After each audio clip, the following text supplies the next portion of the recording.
John from San Antonio, I am so glad to hear from you. It is primary day. Hopefully, you'll call in every Tuesday on primary days. I would like that. Yeah, great. Great. Got another one coming up next Tuesday with Ilan Omar, so I will. Tonight at 8 You p.m. didn't seem Eastern, I'll that be. that was you didn't seem super excited about that, John. He'll check his I am calendar. excited. He's got to Okay. check if the Letterhack is Oh wait, broadcasting. do you need permission from the Letterhack first? No, I already got it. I already got the show planned with him. No, I'm asking if you're allowed to come on to this show, call into this show. Does the Letterhack? No, I mean, there's no. Yeah, he approves. Yeah. The letter hack. Oh my gosh.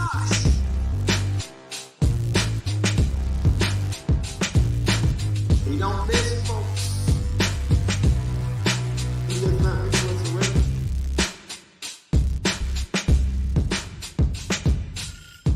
The letter hack. Oh my gosh.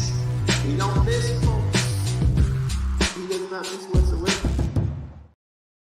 Hello and welcome. I am the Letterhack, and with me now is John from San Antonio because John filled out his non-compete agreement on time. Jake, however, is dragging his feet, and so he will be here shortly, but I need to see that signature before he is allowed to come on the show.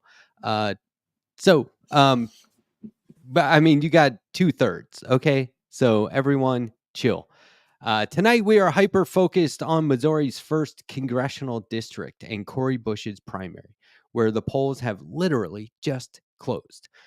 Just this minute. As we watch the results come in, we'll also have our eye on Washington State's primary race, but those polls close at about 11 p.m. Eastern.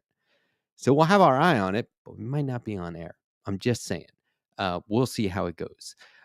Tonight is the second of 3 primary election coverage specials. Last week, we covered Arizona's 3rd district race with Raquel Tehran.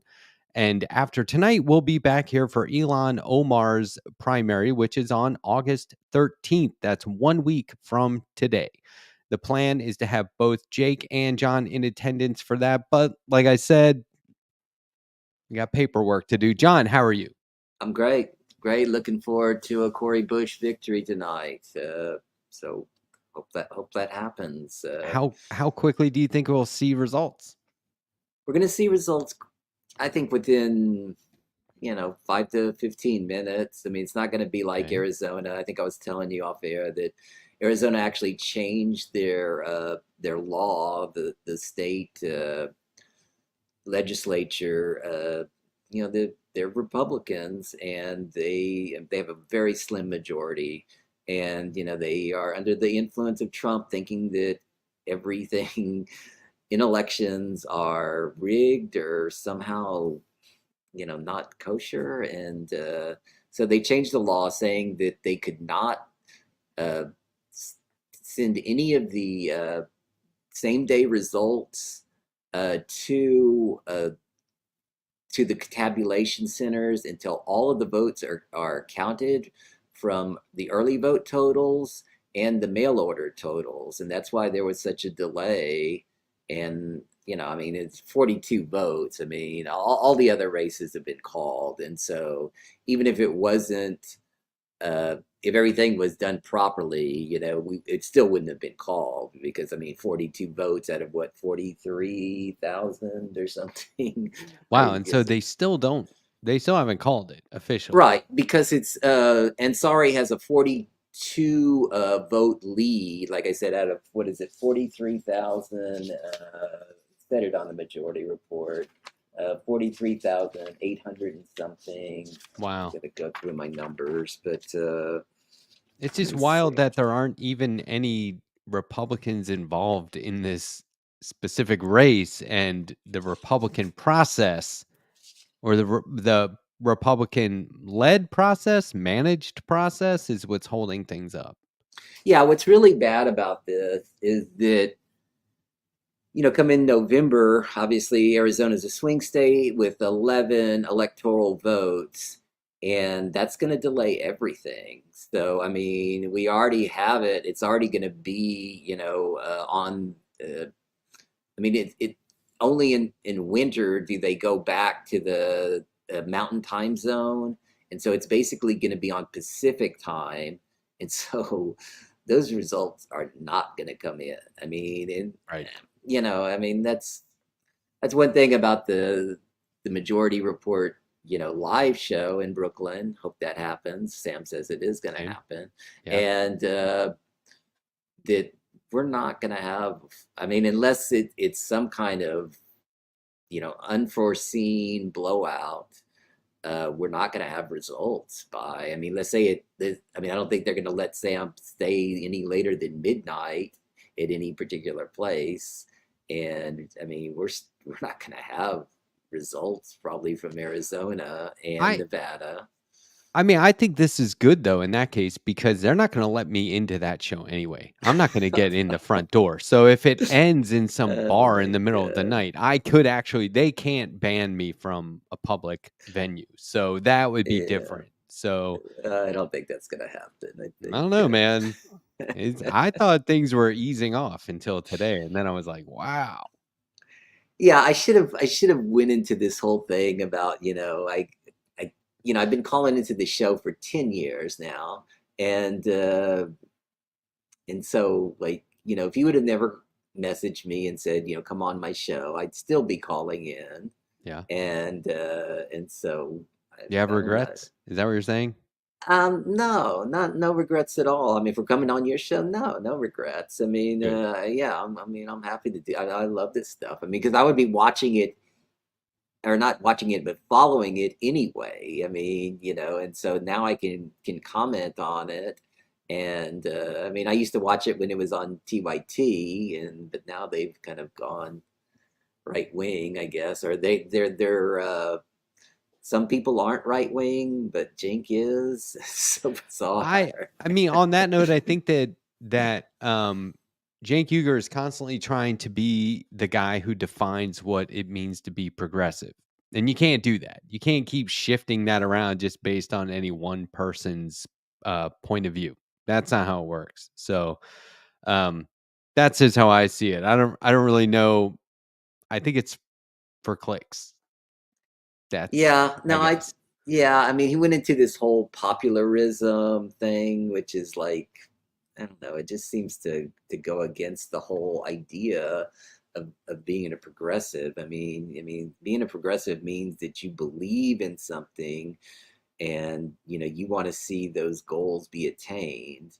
And if you're just like, well, whatever's popular, I mean, like, that's not what a progressive does. That's what, like, centrist Democrats, that's like triangulation, Clintonian, style politics. Yeah.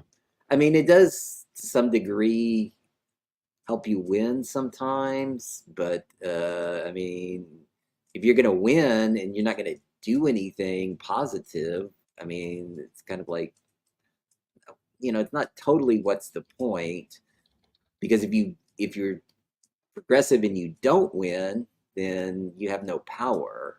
And so it's always those kind of weird dynamics. I'm always with, like, the more farther left people, Bernie and people like that, to where, like, you have Warren, and she's good in her own way, but I mean, she's also very much trying to not quite go as far as Bernie does. And so Yeah, that's why, I've said it a million times and I'll never stop saying it. Keep pulling them left. More and more yeah, left. If you claim to be in the center, buddy, pick a side. Because yeah, you might be on the wrong side. You got to come left. That's where we are. So let's talk about Cori Bush a little bit. sure. I actually have an ad that I want to play by her, which from her campaign, which just a short video, and it talks about her and her opponent, Wesley Bell. And we're going to talk about Bell's funding and the APAC influence and United Democracy projects contributions and the millions of dollars they're putting into this. But I do want people to focus on Cori Bush, because as we've been also commenting on, these races put the correct policy and put the right ideas in the public view. And so whether these candidates win or not, I have to think, if for some reason Cori Bush doesn't win, she's not going anywhere. Like, we'll see her again soon, in some fashion. But it's what she stands for that counts. She is an American politician, nurse, pastor, and Black Lives Matter activist, serving as a U.S. representative for Missouri's 1st congressional district since 2021. That includes all of St. Louis and most of northern St. Louis County. Let's watch this quick video, if you don't mind. And then maybe we can Sure. talk about some of the funding. That's not the video. Sit tight.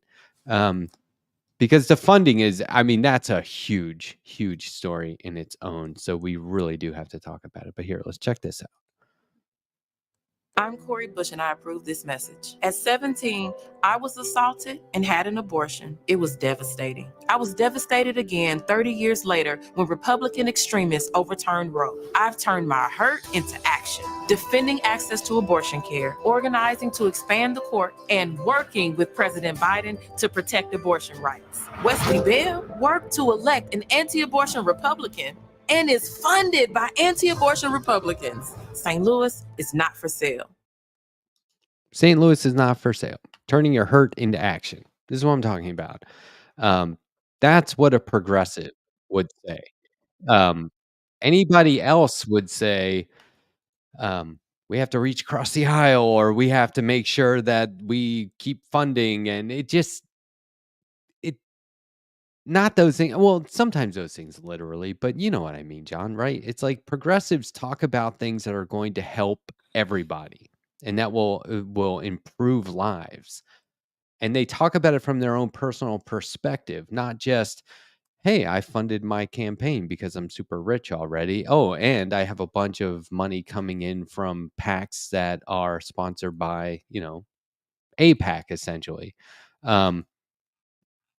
Also, Wesley Bell is apparently just a big fat liar. Do you want to hear another ad from the campaign that focuses on Bell? Sure. It's a short one.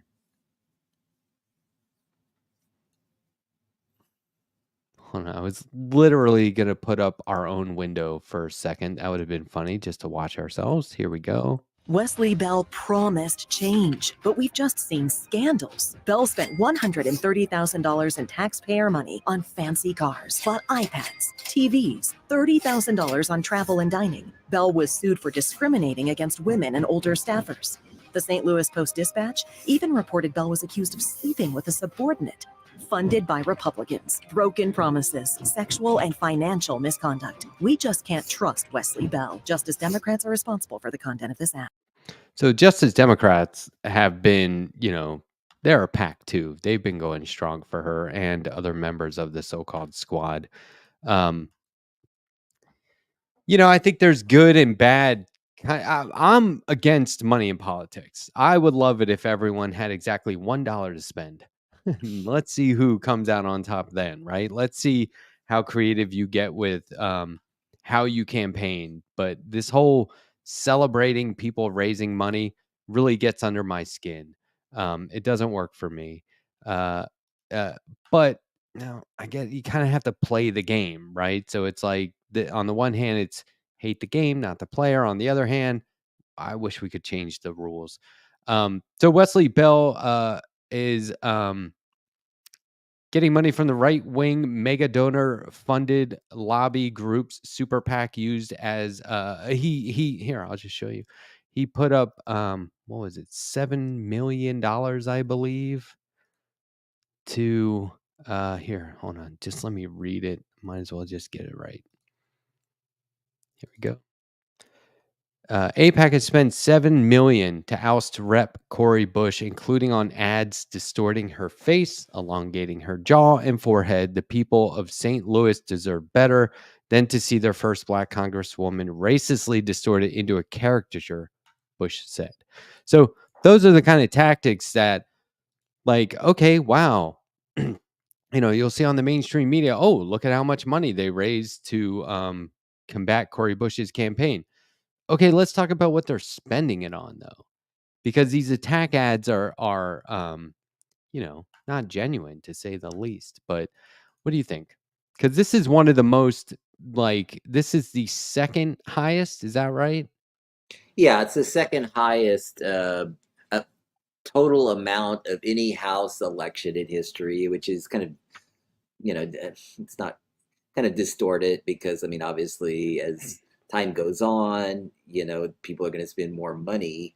But I mean, this is really, I mean, it's always been a problem, let's say, 10 years ago, 15 years ago, but it's never been the way it is now. I mean, this is just outrageous. I just reposted a thing from Ad Impact Politics, which is a good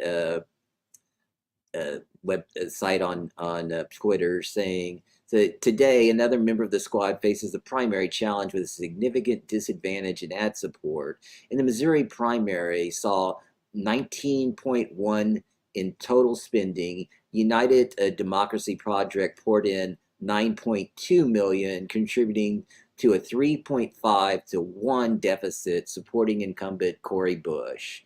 And so, yeah, there was 14.9 million supporting Wesley Bell, and then 4.2 supporting Cory Bush. Justice Democrats put in 2.5 million of that. And so, I mean, they're a great organization. So I'm really glad that they were able to do this. Cory Bush raised 1.1 million. Other organizations put in $600,000. Unlike like I was saying on the majority report today, unlike the Bowman race, I think that this is going to be a lot closer for Cory Bush, and hopefully she can win it, because I do think that a majority of black voters, and as I said it also on the majority report, 46% of that district are black voters.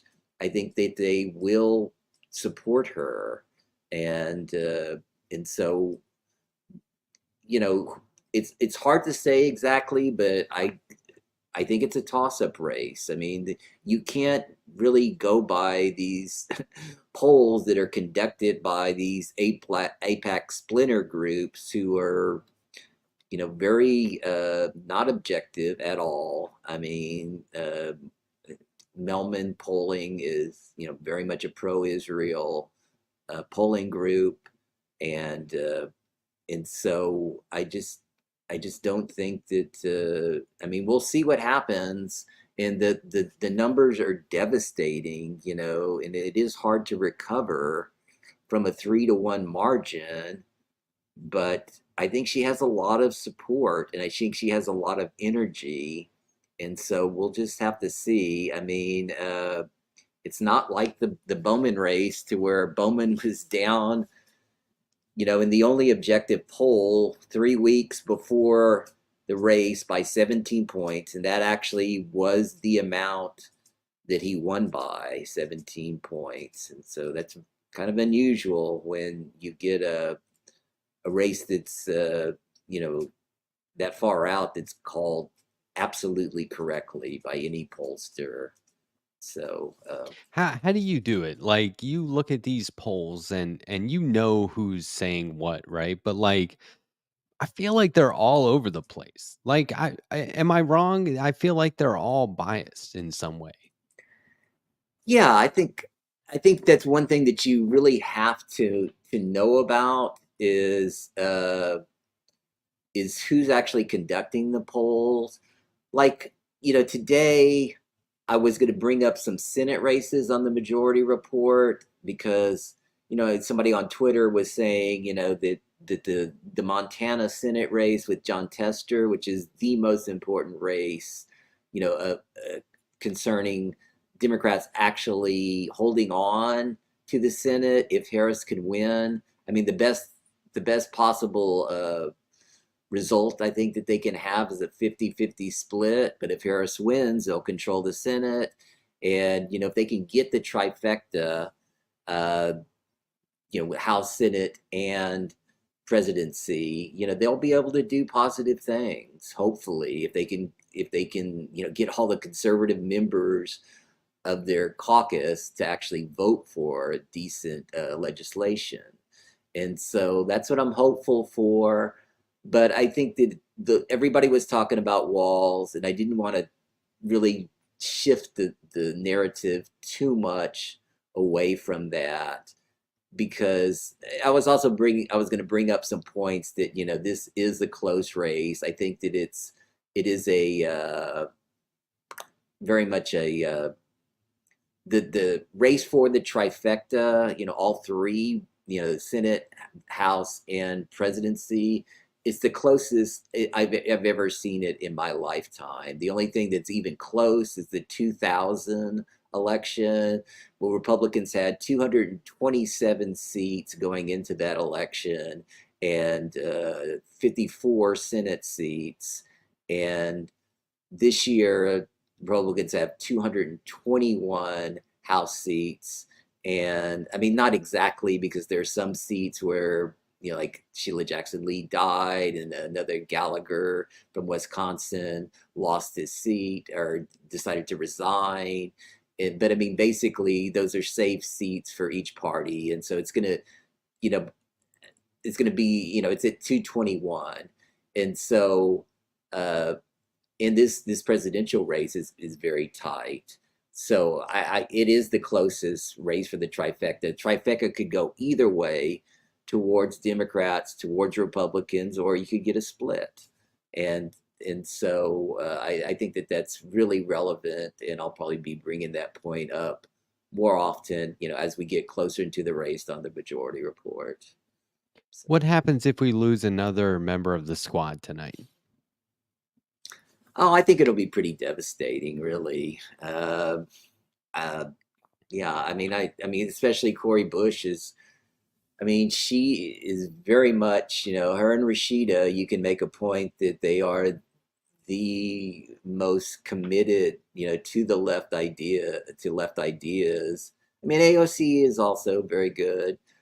I lost some respect for her, the way she was committed to Biden so much. I don't understand that. Bernie was also. Have you heard the take that if they came out against Biden, then the narrative would have just been all about them? All the headlines would have been dominated that AOC and Bernie are against Biden, instead of letting people like Schiff and Pelosi take the lead on that. Have you heard that narrative? Because I think, or that take, because I think that there's something to that.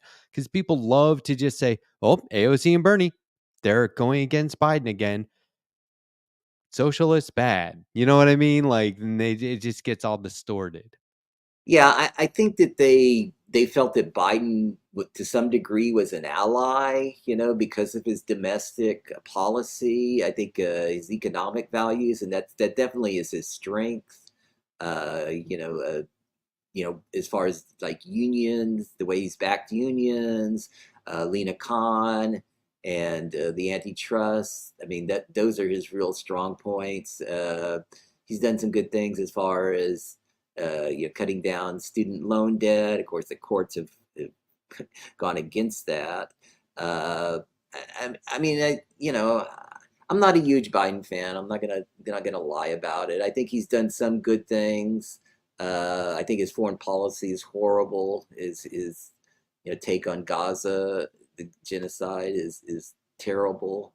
And I'm just really glad that Harris, is the nominee. In my perfect scenario, a bunch of people would have ran against him last summer, and then we would have had a real, idea about, who's gonna be representing, progressive ideas, because I can't stand that people, are the incumbents just kind of expect to not be challenged. And especially for the presidency, and people have this idea in their head that, if you challenge a sitting president, it's going to hurt them, and where there's no real evidence of that. And so I hope that happens, even if Harris wins in this year and runs again in 2028. No matter whether she's popular or she's not popular, I'd like to see a leftist challenge her. Just, even if she's, popular and she wins by large margins, get the ideas out there. I mean, that's what Bernie's campaign was about in 2016. He didn't think he could win. As Sam always says, if he would have been more serious earlier, maybe he could have won, and maybe that's true. Maybe it's not.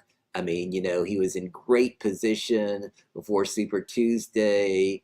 In polling, it really did look like he was going to win. And this is like one of my weird obsessions about the week before Super Tuesday, when he went from, his great victory in Nevada to, the tragedy that happened in South Carolina, and where he just got smothered, and also the debate that happened before that.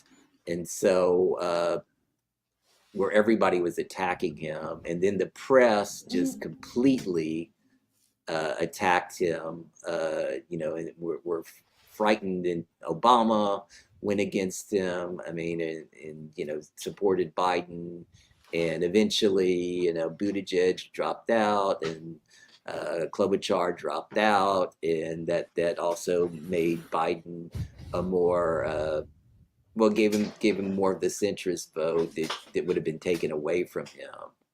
So anyway, I don't want to go on too long about that, but but you're right, and just in time, you must have filled out your non-compete agreement, Jake. Thank you for doing that. I'll assume it's in my inbox as we speak. And so you're allowed on the show. Good to see you. Oh, good. How are you? Yeah, I made the foolish mistake of going live once before this and thinking God wouldn't punish me for my hubris. Oh, I see. Didn't pan out. Hi, good to see you. This is an exciting one. Yes, the polls are closed. We have not seen any results yet. We were just sitting here talking about Cori Bush and her opponent, Wesley Bell. Cori, this is the thing when it comes to AIPAC. AIPAC is you'll hear that they are targeting the squad. They are also targeting people of color, black and brown people, candidates who are not, white. Yeah. This is problematic to me. Do you have any thoughts on just the incredible amount of money that AIPAC has been throwing into races against them, Jake? Yeah, and bear with me for about 20 seconds, because I'll get there. But I think AIPAC is the PAC version of Trump and Elon Musk, where the far right had a good scam going for a while, and they carried it on long enough that somebody did it too blatantly. So with Trump, that was obvious. We got the wool unpulled from our eyes. I don't know what the phrase is, but we got to see clearly, oh, this is all you need to do to be the Republican candidate. Sign big checks for big business and F over everybody else. With Musk, same thing. We saw that billionaires are not these secret geniuses. They're just people who snatched up more than their fair share. With AIPAC, we are seeing these are not just like a convenient way to organize like-minded voters and like-minded small dollar donors who want to have it. No, they're shadowy organizations. It's a foreign group, essentially. It's another country's lobbying group within our country, and it's swaying elections, and they have a very very clear set of politics that differ from basically they have favorites among Americans. So I think it's brutal, and it's going to hurt this time. And I'm sure it's going to, if Bush wins, who would have thought I'd be rooting for Bush? If Cori Bush wins, I think her margins will be lesser because of AIPAC's involvement. And if she loses, it'll be known that AIPAC was involved. But one thing that will be good no matter what happens is that AIPAC was very public this time around. Yeah. Average folks are actually have an idea of what AIPAC is, what a PAC is. And I realize that's just a coincidence of names, but still, how these huge money donors affect politics, and I think that's going to be to the benefit of the American people. Yeah, check this 'Cause we'll out. I change it. mean, here's the spending in this Missouri First District race alone. Cory Bush raised $1.1 million. Justice Democrats, $2.4 million. Wesley Bell, $3 million. So on and so on. And then you get to United Democracy Project, which is a pro-Israeli super PAC, and they put in $9.1 million. That is, that contributes to the $100 million that they have been spending and just, it's attack ads, it's baseless attack ads, it's personal insults, it's distorting images, all kinds of stuff. It's Yeah. not just to be like, hey, we believe in this candidate. There's Yeah. no way you're putting up that much money to unseat somebody if it's just a matter of making sure the right guy wins. Yeah, it devalues small dollar donors. Once upon a time, most of this stuff was done with like the local grocer writing a check for $500 to a candidate they really believe in. It's devaluing that. If a foreign government essentially comes in and says, "Okay, but we're going to outspend everything," it basically, I think it's becoming clear, no matter what side of the aisle you're on, that we need to regulate this out. I think people on the right will agree with this as well. I think this is actually a bipartisan issue that is just being illustrated here and now. Do we care what the right thinks about anything? A little bit.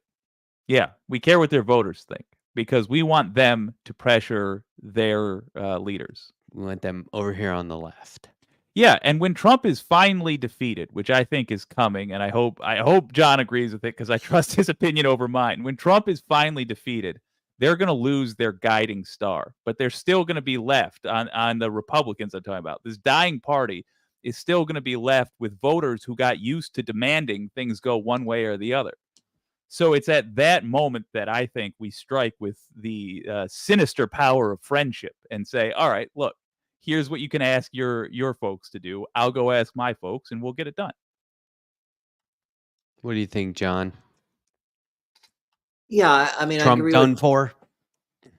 I don't know about that. I mean, that I'm I'm very much in the camp that it's going to be a super close election. I hope I'm wrong. I mean, I hope things change, in the 3 months that we're away from there. But, just all the negative partisanship and the closeness of House and Senate races, like I was talking about before, this is the closest race for the trifecta that I've ever seen in my life, and I just think it's going to be super close. And one thing that Sam talked about today with Walz that I hadn't heard before, that he actually grew up in Nebraska, and so like right now,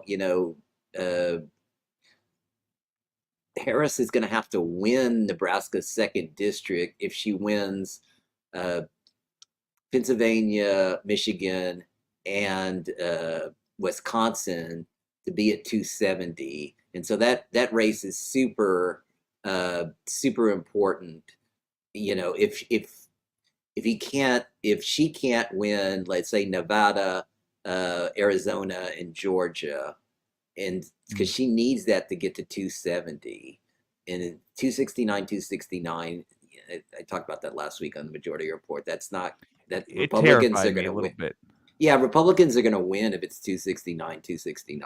I mean, and so yeah, I mean, that's a good thing. It's a good thing that Walz is going to say, yeah, I grew up in Nebraska, and go to Omaha and spend some time there, And because I think that's going to be a super tight race. Nobody's talking about that race, but I've had some people on Twitter saying, "Yeah, you're right. That's that's really important." I mean, that's the difference between a win or a loss, right there, just in that race. In that scenario, Harris is doing much better in Nevada now, and so that's. I mean, if she could pull that off, she'll have those 6 extra electoral votes where she won't necessarily need to win Nebraska's 2nd district. Just in terms of pulling voters from the right to the left and from the center to the left, and the people on the left further left, when they yell socialism and communism, you quote Tim Walz back to them and say, one person's socialism is another person's neighborliness. Okay? Because Yeah. that's what we're talking about. I'm not trying to make you a socialist. I'm trying to give you the basic human rights that we all deserve. Period.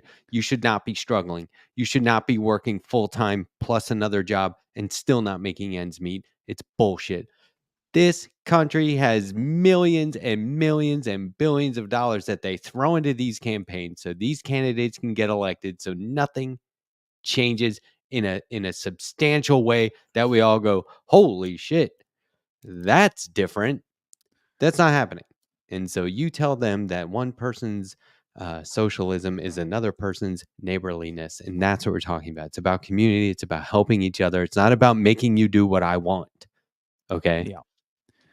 Let I'm them so yell. glad that we have a generation of leaders coming in that are, let me use a better word. We have leaders coming into the national spotlight that are able to actually communicate a democratic stance on things rather than just being the party of we want to please both sides, but not very much. It's fantastic. I'm glad that we finally, after a decade of being called commies, unironically, we finally have a response, which would be like, all right, that's a weird way to say I'm being kind to my neighbor.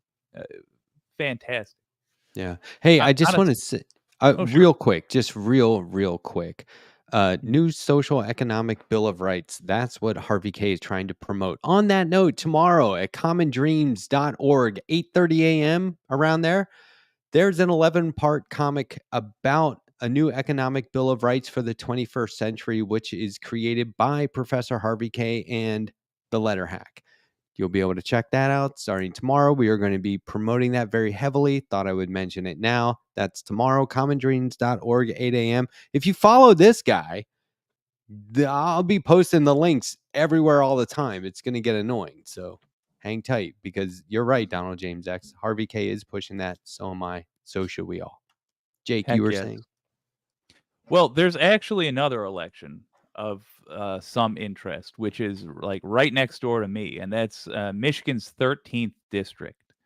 And what's interesting about it is Sri Thanadar is a rich guy that weaseled his way basically into a seat in a heavily blue district. But he just basically billboard added his way there. He's very, very wealthy, independently took care of himself. Started off as trying to appeal to the MAGA crowd. And then when they weren't having it, he switched over to being Democrat. And, you know, he's not the worst, but we can do better, especially in that particular district. That's a district in Detroit. It should be a progressive that we are sending to Congress.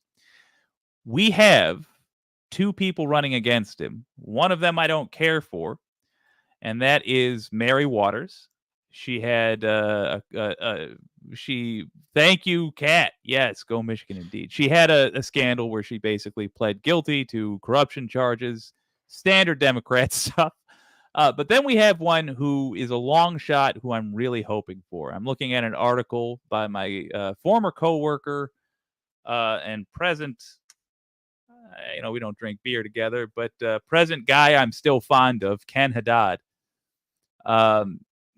That's Shakira Hawkins. Shakira Hawkins is a former, what do you call it? What are the attorneys that we like? Public defender.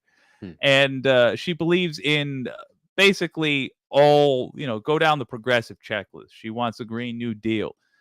She wants universal health care. She is a vote for everything that there ought to be a vote for coming out of a bright blue district.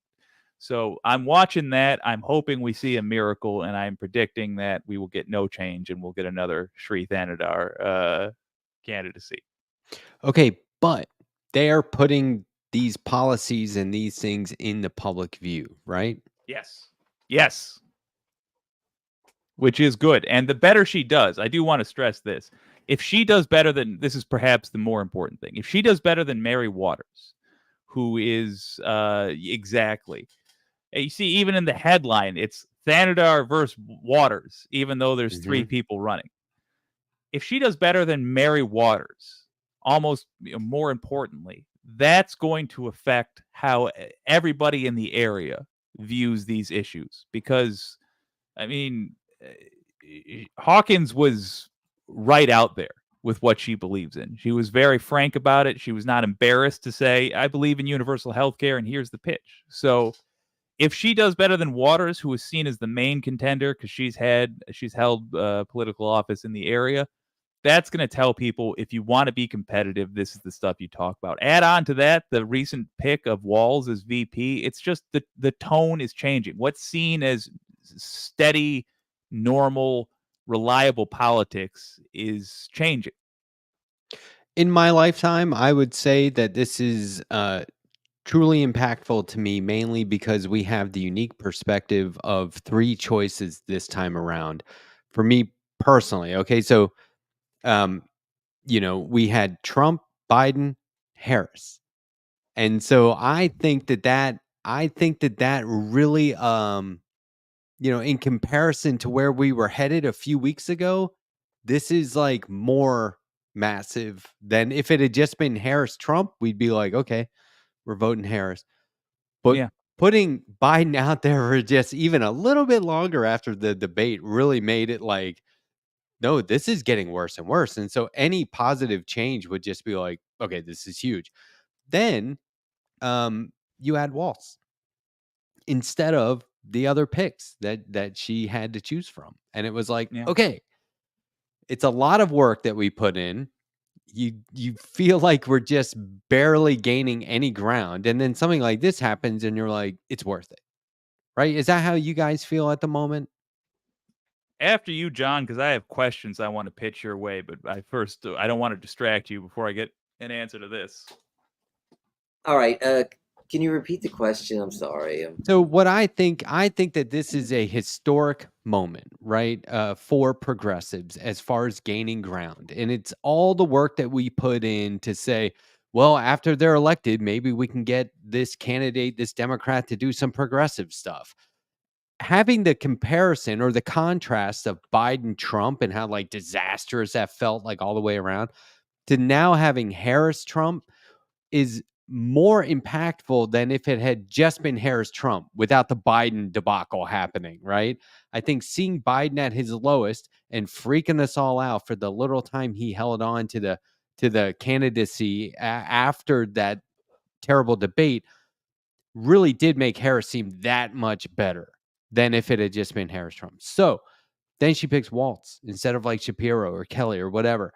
And that, to me, made it feel like all the hard work that progressives are putting in is worth it. And that we have gained some substantial ground here. Do you agree with that?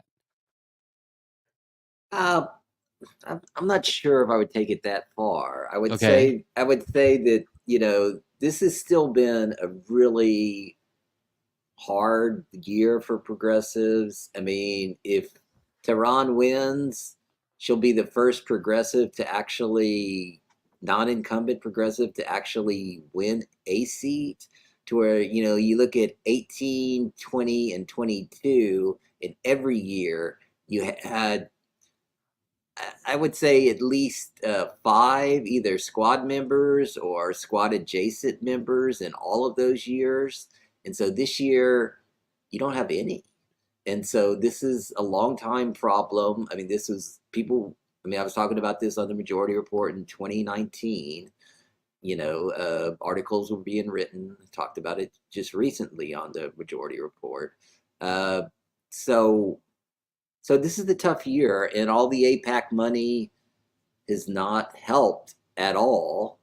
As far as actually national elections, yeah, I think that Harris getting into the race has helped, and I think that that's energized the progressive movement. But we got to have people running. You know what I'm saying? That's the problem. People didn't run this year. They don't feel like they can. I mean, it's great to see people like on state level, and everybody, some people feel comfortable running for city council. Some people feel comfortable running for, state legislature seats. Not everybody can just go like AOC in first race. I think we talked about this last week. First race that I ever run in my life, I'm going to run for the U.S. House of Representatives and win. I mean, that just doesn't happen that frequently. I mean, usually people ease their way up. City council, maybe they'll run for mayor, or they'll run for, a congressional House seat, a state Senate seat. And there's nothing wrong with that. I mean, that's a natural process. But, some people, progressives need to run. And in 2026, what I'd like to see is more progressives run, even if they lose.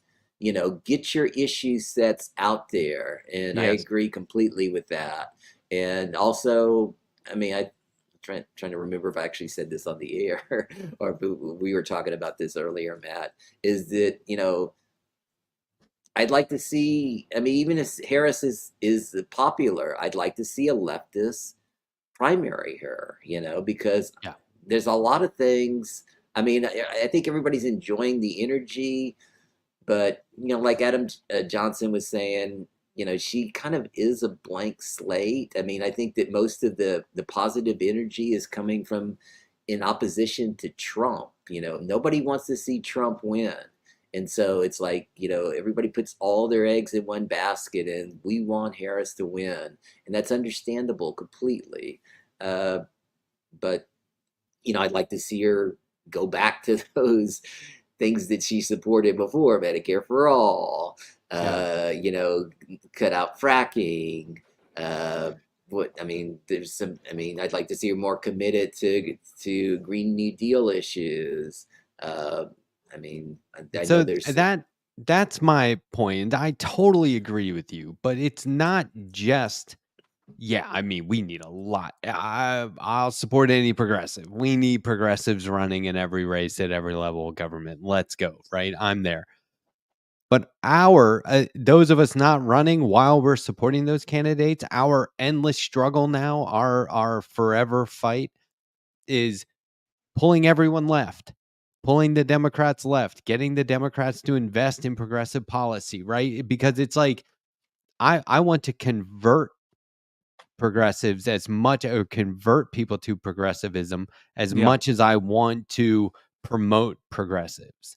And I think that it's walking and chewing gum for sure. But I think that's where I was going with the Walz pick. Just personally, that's why I think it was impactful for me, because I was like, fucking finally. I'm sitting here bracing myself for them to do the exact wrong thing and go, well, this is just, they're throwing in the towel.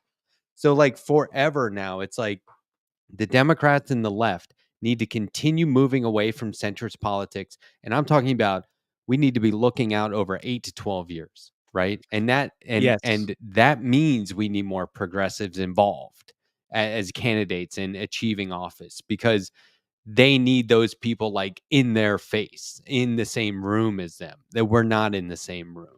And otherwise, they're just throwing in the towel. And if we do this right, there should never be another Republican presidential candidate even close to being taken seriously, because like we were saying, the progressive policy and the progressive values are things that make life better and richer for everyone, not just big liberal government and let them take over and it's communism, scary. I have a related theory that I would love to ask you about, John, if you think this is realistic or not. I want to stress that it's pure speculation for all of us. But I just think John's speculation is going to be a little more sober than mine. I was looking at the lay of the land and thinking about specifically what you're talking about, Matt, with basically the next 8 to 12 years. And it occurred to me that things are going the opposite of the way they normally go, which is normally somebody gets into office or they get in a position of power, and the first thing they do is over progressives, and they run to the center, they run to the right. Now things are going, it seems, the opposite, at least for now. And it's going that way with the help of the old guard. The Joe Biden was getting pushed out by Nancy Pelosi and Chuck Schumer and yada yada yada. Tim Walz had a lot of support from your traditional centrist Dems. I'm wondering if what we are seeing is similar to what happened with Republicans in 2008, where they said we need to have a look at the electorate, have a look at where it's going, and come up with a new plan for how we're going to survive as a party. Except the Democrats actually came to the right decision and said, we ought to play to this new group of voters. Do you think that is happening right now, or do you think I am reading too much into the recent moves made by the old school Dems? Well, I'm not sure, really. I think that there have been some positive moments. You know, the Walz pick is a very positive moment. I don't know about. I guess I'm a little bit leery that. I mean, I just want to see people run. In other words, you can't really have power. I mean, what Matt's talking about is essentially the power of persuasion. You know, trying to pull people to the left through conversations on social media, on shows like this, and larger shows. And I think that helps people, but they're already kind of it's kind of like preaching to the choir. I mean, they get new people in. I mean, somebody might be tuning into this show right now who, like, for whatever reason, who's a centrist Democrat, and for whatever reason they're tuning in, and maybe they'll change minds. I know that happens a lot, like on the Majority Report and on other leftist shows, to where they're like, oh, I'm not sure about this, or even like if they're like right wingers who are haters, and then they, because the algorithm. Let's say, Sam will do his thing on these, Tim Pool or whatever. And then people who actually are Tim Pool fans will like, well, what's, who is this guy, Sam Cedar? And what's he saying about, Tim Pool? And then they'll watch it and they're like, he's making some good points. And so, I mean, I'm not saying that doesn't happen. It does happen.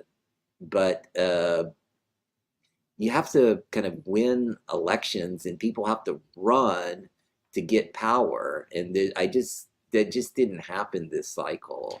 And so, right. I think that we need to keep talking about that. I think that everyone in this space needs to keep talking about how it didn't happen and why it didn't happen and what we need to do to change that. Because the tired narrative about voting is just vote. Come on.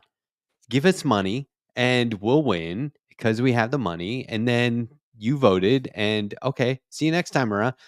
What we have to do is vote in the primaries, be involved in the process, know your candidates, know the issues on every level of government. It's not just treating the presidential campaign or election, the general, as the Super Bowl.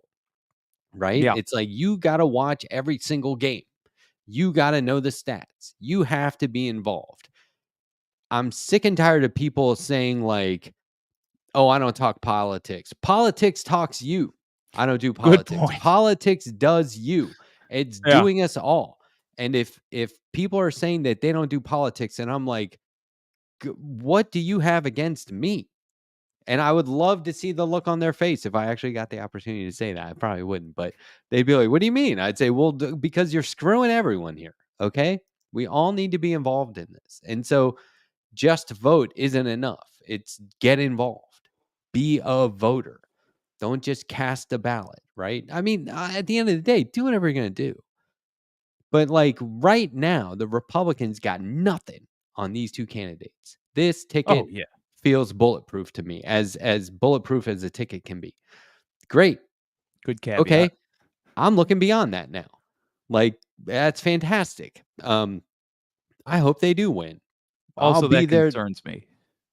Well, because yeah, but politicians famously not literally bulletproof, and we're talking about Republicans. Exactly. Yeah. But I mean, I will be there the day before they actually election day, saying,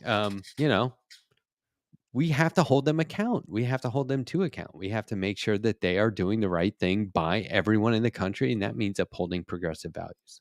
So I think that, progressive candidates, yeah, I'm all about that. They don't even have to be Democrat. I'm 100% behind them, Yeah. And let me rephrase to get a quick group consensus here so I can tell if I'm crazy or not. I think Democrats had a look at who votes and who's going to be voting in the next 10 years and have made a conscious decision to quit fighting progressives quite so hard. Do you guys think that's accurate, or do you think I'm reading too much into recent events and that it's just basically coincidence that we've got some progressive friendly candidates? I think they have to look at who they're aligned with fighting progressives. Like, that's kind of like you're on the wrong side, right? Yeah, I think that years. this is what that I was speaking about on the majority report today is, younger voters. I mean, that's why Biden won.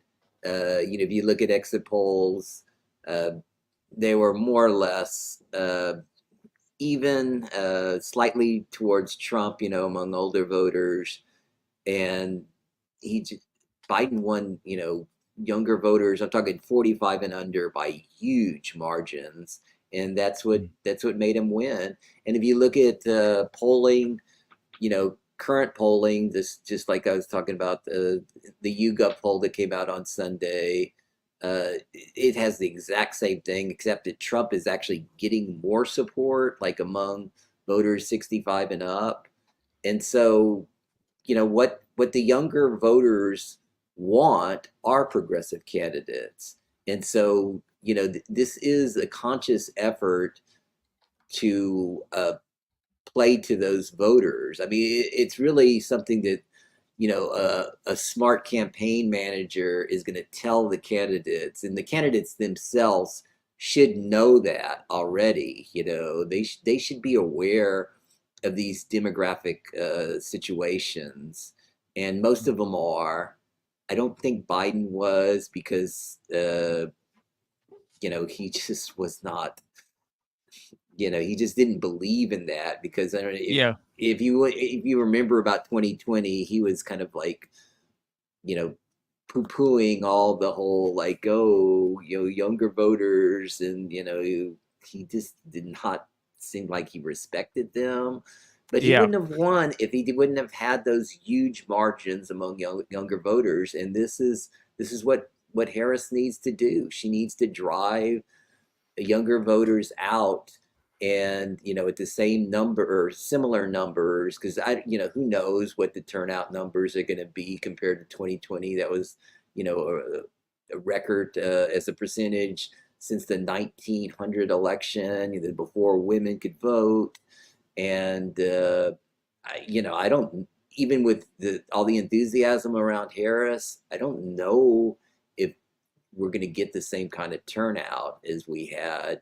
Because if you look at, Biden lead, let's say at this point, exactly in 2020, it was much larger than, the Harris-Trump race right now, which is essentially a dead heat.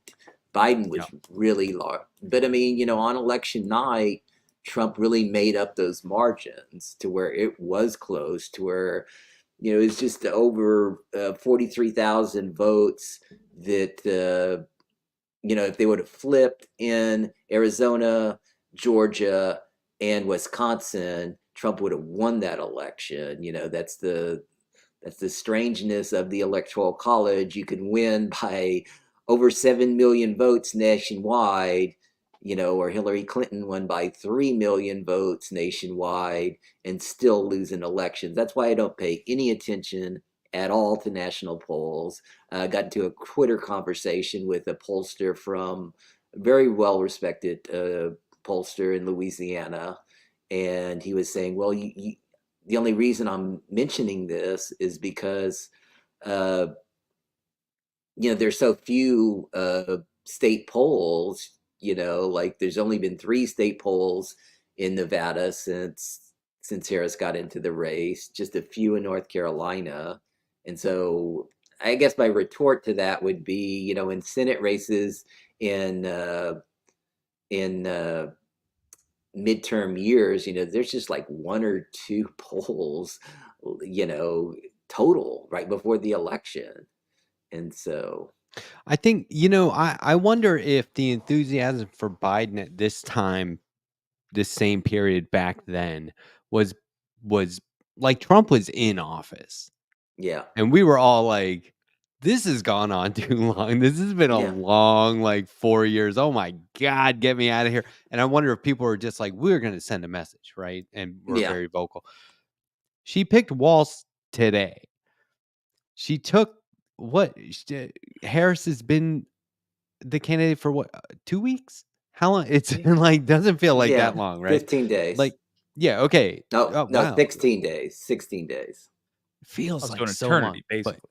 yeah, but my point is, well, okay, let me put it this way. How much does the Democratic National Convention play into the reality of the situation? Do we have to wait till after the DNC for polls to be like, oh wow, look now, this is huge? I mean, they just had their first rally today. Are we like up and up and up and up and up here, or do you think it levels out, or is it neck and neck with Trump all the way to election night? How's this go? I feel like the momentum is only building, but maybe that's just my bubble. No, I think the polls reflect that it is building, but I mean, they're still super tight, though. I mean, that's one of the things that, when I decided to kind of truncate my call, because I just felt that I didn't want to talk about like too much about other things besides Walz, because I had a longer call, talking about Senate races, talking about toss-up, how all 7 states, swing states, are essentially toss-up races within 3 points of each other. And so that's I think the Democrats will get a bump from their convention, but at that point, and I do believe strongly that late conventions help candidates much more than, like the Republican convention, which was last month. I mean, people have forgotten maybe not everyone, because Vance was such a bad candidate and it was so insane. The whole thing was just so crazy that, I mean, it's even crazier than, the other 2 Trump election conventions. And so, but I mean, I think they will get a bump and that'll be good. But then, after Labor Day, people will start paying attention. More people who aren't, political mavens will start paying attention, and then we'll start seeing some changes in the polls. At least that's the way it's happened historically. So I'm actually excited. I was not thrilled for post Labor Day results when it was Biden running. With Harris, the people who didn't pay attention before Labor Day don't pay close attention. So they're going to be glancing at these candidates. You look at Trump and Vance. I was going to say Trump's ticket. You look at Trump and Vance, they're on their face, unsettling. They're not the sort of people you would trust to run a bakery, much less the country. You look at Harris and Walz and, normal, competent. I think that's when we get a huge spike in the polls. Yeah, I think the one big difference, all right, I'll just look at it from my personal point of view, which I sort of frown on when people do. But this time around with Biden versus Trump, I was like, all right, I'll vote for Biden Harris because I gotta. But now I'm like, I'm fucking voting for Harrison Walz. Like, all progressives, I feel like, should be like, okay, you got it. Lefties, let's unite. This is not bad, right? This is I think, when yeah. you look at our options, it's pretty good. And that is a big difference, is that I'm actually excited about this. Look, what's happening in the Gaza Strip is always in the forefront of my mind, and I feel so guilty when I start to get excited about any American politician winning any presidential office, right? Because it's like, does that situation change? Well, I really, really, really am hoping that there's significant, substantial change to that. But in the meantime, we have to get this done because what's a better option?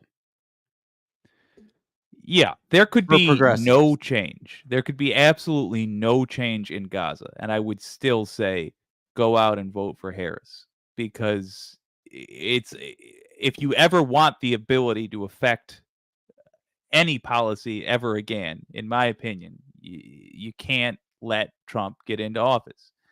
But I happen to think that specifically because of what happened today, if progressives and all those groups which are thought of as progressive, whether it's accurate or not, if they are seen to support a Harris Walz ticket, I think that suddenly raises the value of that group to all Democrats, everybody who's betting on horses and putting their careers into politics, and I think their opinions then matter more.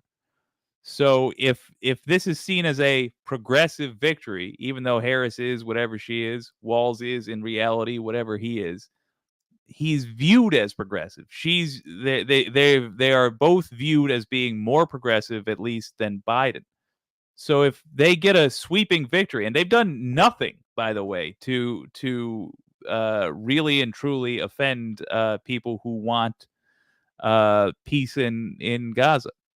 So if they are taken to the White House basically on the shoulders of a progressive movement, I think the odds go up that there is peace in Gaza and a deal is made and the weapons shipments stop. I don't guarantee it, but I think it makes it more likely. Think this brings on new voters? I'm always I do. asking, are we bringing in people who are currently sitting it out? Because I think, rightly so, a lot of Yeah. people are of the mind, this isn't going to make a difference. Who cares? I'm not voting. Do you think now they're like, oh, wait, this might make a difference? Yeah. Yeah, I think yeah, I that is think infectious. yeah, Significant, though? Like a big boost? Or it's hard to say. The energy was incredibly down. I mean, there was a poll that came out in April, that was absolutely 100% correct. It was an NBC poll that had the enthusiasm was the least amount of enthusiasm in the last 5 elections, but the other elections were absolutely 100% on the nose, with having the highest percentage. So like the highest percentage was the 2020 election, and then the second highest was the 2008 election. The third highest was the 2016 election, and the fourth highest was the 2012 election. So you're talking about voting as a percentage. And so this year, when Biden was on the ticket, it was lower than the lowest numbers, which were in the 2012 election. And so now I'd like to see those same numbers. I mean, what I have seen is that 88% are enthusiastic about the Harris ticket, and those are a little bit higher than the Trump numbers, which I think were 85%. And so that's that's a good sign. I mean, turnout is always the hardest thing to measure. I mean, I was shocked that Biden got 81 million votes and that Trump got 74 million, over 81 and over 74. I did not think that was going to happen, because for was it 2 elections, after the 2008 election where Obama got 68 million votes, that nobody came close to that number. I mean, they were like, 3 million votes away or even more than that. And so to have Biden go from 68 million to 81 is just really astounding. And so, I mean, I hope that Harris can get, somewhere in that vicinity of 81 million. I mean, because that's an incredible turnout. I mean, because 2 out of 3 people did vote, who were eligible to vote in the 2020 election for the presidency, which is never really happened, like I said, since 1900. And so, I mean, it's just a very historic turnout. And so, Trump is driving turnout. I've said that, before, that negative partisanship rules the day. People are voting against Trump more than they're voting for either Biden or Harris. I'm not saying that they didn't have enthusiasm for those candidates, but it's mostly against Trump. And also from the Republican side, it's the same thing, because their whole modus operandi is to demonize Democrats. And that's all they really care about. They know that if they talk about policy too much, they're going to lose. I mean, Mitt Romney tried that. Mitt Romney and Paul Ryan, those guys, they were like the big policy, like, let's talk about policy, and they did not do well, and Republican voters don't want to hear that. They like that cultural war, a narrative that Gingrich really put in the forefront starting in 94. And they've done pretty well in elections. Democrats held the House from 1954 to 1994, 40 years, straight. And then when the cultural war narrative came into effect, that it's gone back and forth since then. And What does that tell you, though, about Republicans? The more they talk about policy, the less people like them. This, a political party which is designed to get policy passed. They gotta lie. They have to distract and lie and do all this nonsense, because what they actually stand for is reprehensible.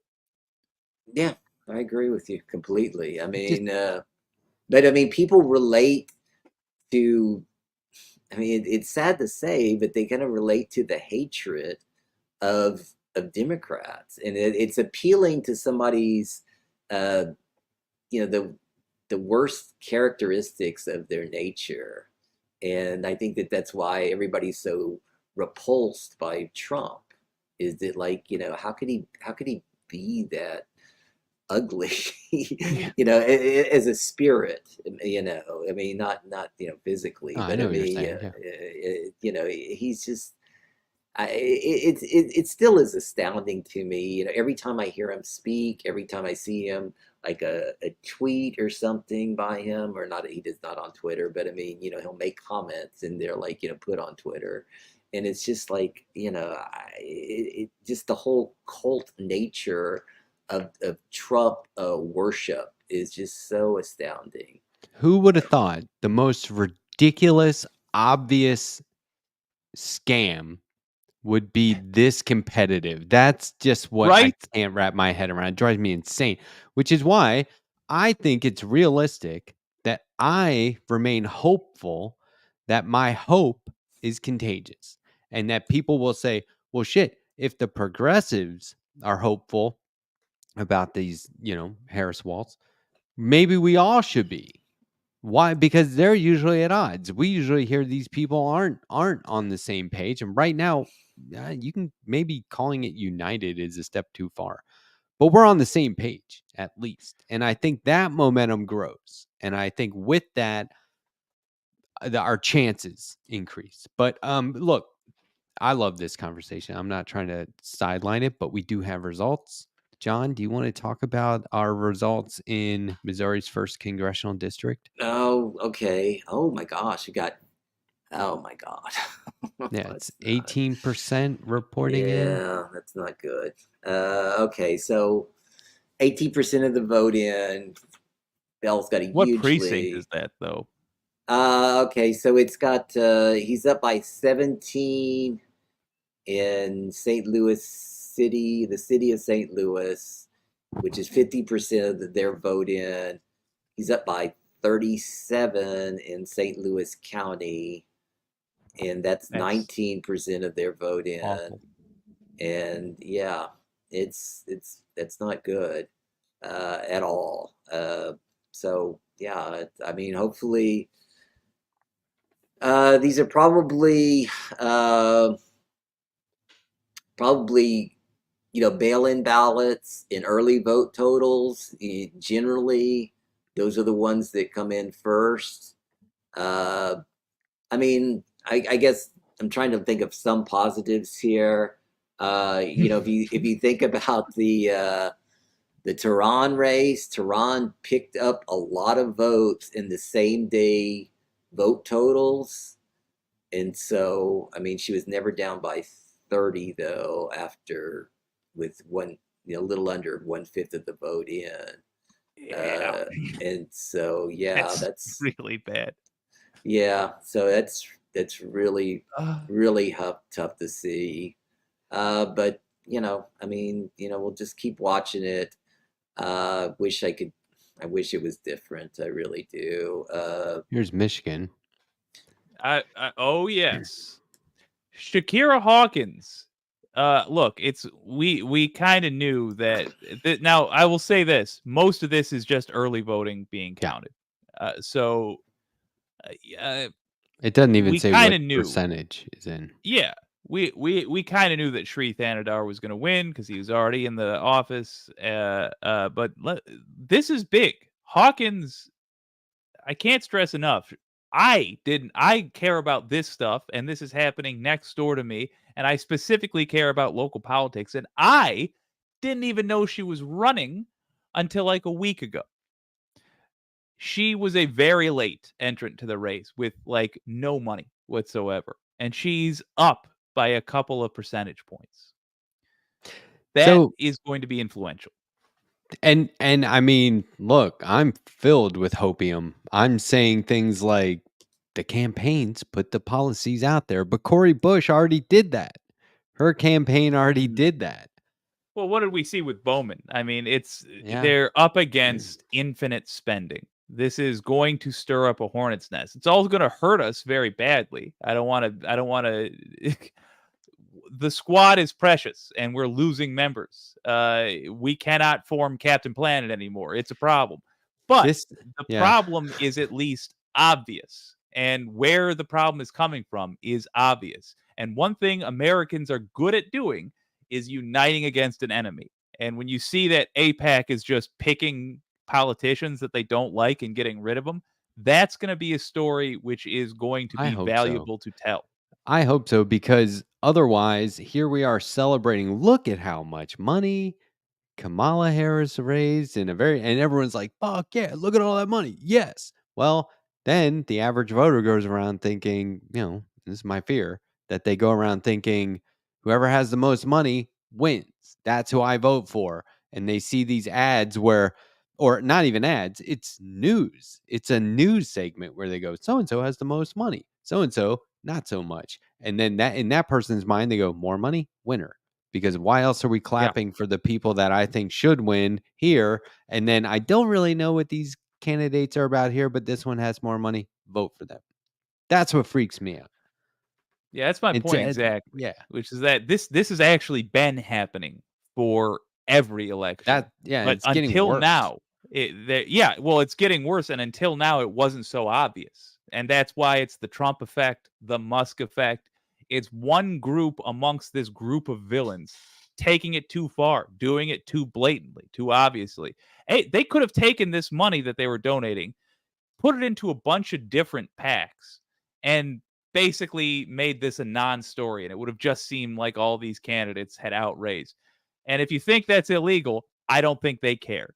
Like, I don't think it is illegal, but if it is illegal, I also don't think they care. They would have done it regardless. But it's simply just not. I don't feel that these folks think it's necessary anymore. They're like, oh, Americans know that their politicians are bought, so why would we bother hiding that? No, we're AIPAC. Here's $14 million, whoever's running against Bowman. Here's $10 million, whoever's running against Bush. That people are going to remember this until there is sweet revenge in the form of making it illegal to do this. Well, I mean, I would love to see, PACs be eliminated. I don't know. I mean, you've got to change the Supreme Court for that. And that's going to take a long time. And Democrats have to win elections to make those changes, hold the presidency and the Senate. One thing that could happen is that the actual Democratic leaders could actually sound off against the AIPAC spending, and they're not doing that because they are very much with that AIPAC crowd. You look at Hakeem Jeffries, Democratic leader in the House. He's very much in AIPAC's district. I mean, that's what Latimer was saying. He was naming all of these people that in New York that are pro-Israel people. And, there's just a ton of them. And, how do you combat that when the Democratic Party allows this? They should be condemning this, and they don't condemn it. And that's a huge problem. I mean, because the idea that the Israeli, I just wish that it was different. I wish that they were not so conservative. I mean, because at one point, I'm not saying that, it's never been great. I mean, they've always treated the Palestinians horribly, but there were some things in Israel that were much more, socially, that the actual government was, there were more liberals and there were more, socialistic policies put in place by Israel. And now that's all gone. I mean, it's all, you listen to actual people who live in Israel and follow the Israeli elections, and people, and, there really aren't that many liberals in the Knesset. There aren't that many moderates. I mean, it's like, people, I've read, some of my friends were writing about, I hope the Israeli peace movement can, improve the situation. And I was kind of thinking like, it's small, but I just don't see that happening. It's just, there just aren't that many people who think that way. And I just wish that would change. So I don't know. I mean, I'd like to go over some other races. Sure. Okay. Let's go through Michigan's Senate race. It's already been called for Alyssa Slotkin. Hill Harper was the is the progressive. My vote. I would have voted for him if I lived in Michigan also. 24%. He was polling at about 8%. So, that 25% to 30% is actually fairly common in a lot of states and a lot of, let's say non-urban congressional districts. Like you see Aaron Regenberg got that amount in Rhode Island's that special election that happened last September.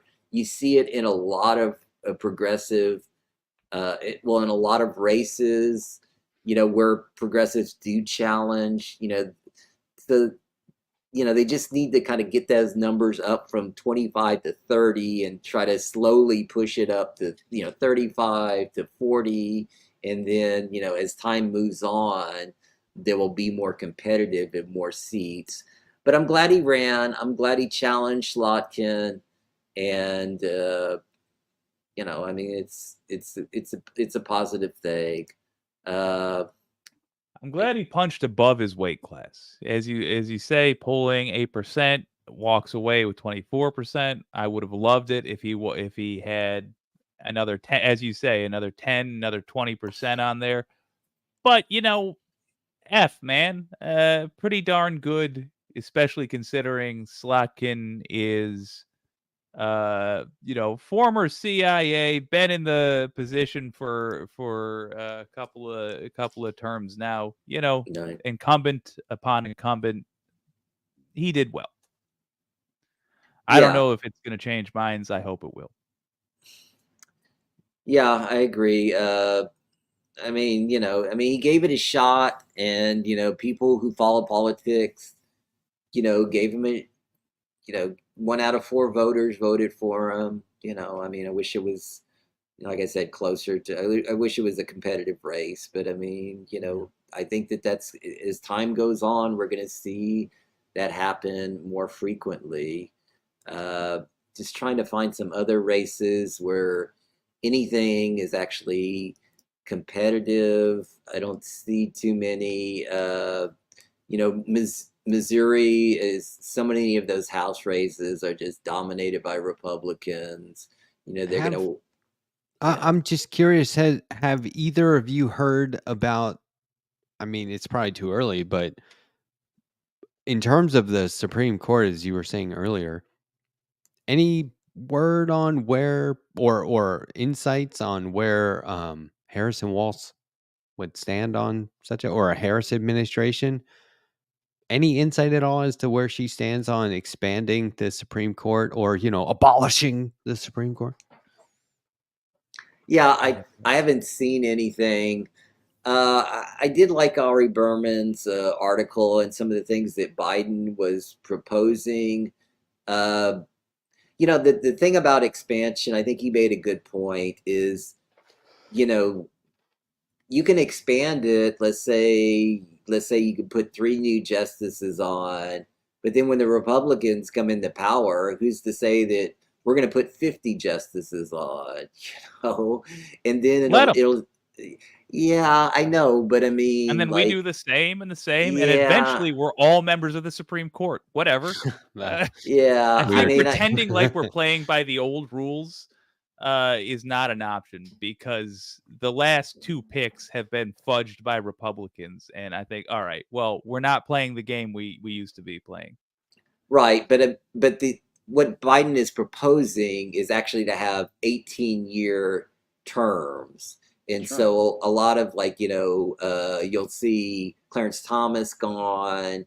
You'll see, I mean, right now there's really no Democrats have been on the court for that long. And I guess probably Roberts and Alito are kind of getting close to that time. And so, yeah, I do think that that's a little bit more practical. I mean, I understand your point of view too, but it's just going to be kind of chaotic at that point, because let's say they do put 50, people on, and then we say, well, we're going to put 100, and then it's just going to be kind of insanity. And that I think we need to not be, or I think it would not need, that's too strong a word, but I think we should not be afraid of insanity, because it's not us that is the cause of this insanity. But if in fact, we're not the originators of it, but if we don't react to it, then we're just its victims. It's like saying fighting is bad, so you mustn't defend yourself. I don't think that's the same thing. Yeah, but I mean, if you could the idea is to actually put in rules that it will actually be accepted by society. Oh, Well, society. but I mean, I think that term limits, an 18-year term limit on the Supreme Court will be more accepted. I mean, Gorsuch has already said he's not going to accept it, and he's not going to accept any kind of ethical rules. And so, I mean, where he stands. But I mean, they're not. They act like they are the final arbiters, but they're not. What they really need is to have, Democrats win a trifecta and basically dictate to them, what the rules are, because, they can cut out funding to the Supreme Court. They can do a lot to actually say, they can pass laws that say you're not going to be able to rule on this. This has happened before. This is historic. This is not like something that's never happened before. And so the way it stands right now, the Supreme Court acts like that they are the ultimate authority, and that's not the way it's been historically.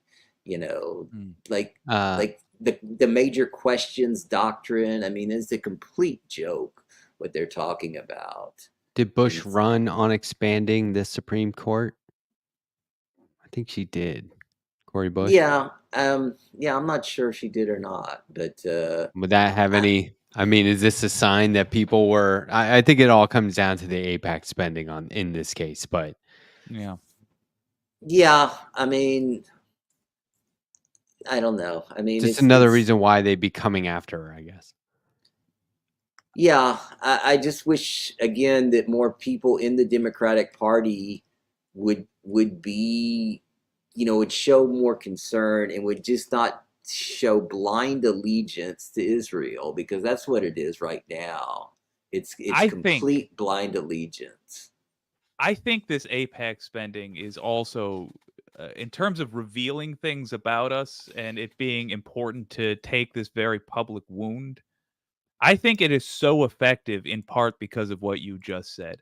I think we here and within this screen and in this audience, we forget how simplistic the average voter is. I genuinely think there's a lot of perfectly good-natured people out there who simply say, I'm not racist, I don't understand politics, so I vote for Democrats. And when AIPAC comes out and they dump a bunch of money into a campaign and they say, sponsored by AIPAC or whatever, and they put out the message essentially that this person's an anti-Semite, that person says, "Oh, wait, I'm voting for these folks because I don't want to be a racist. They're telling me they're a racist. I'll vote for a different person in this party." I think it's that simple.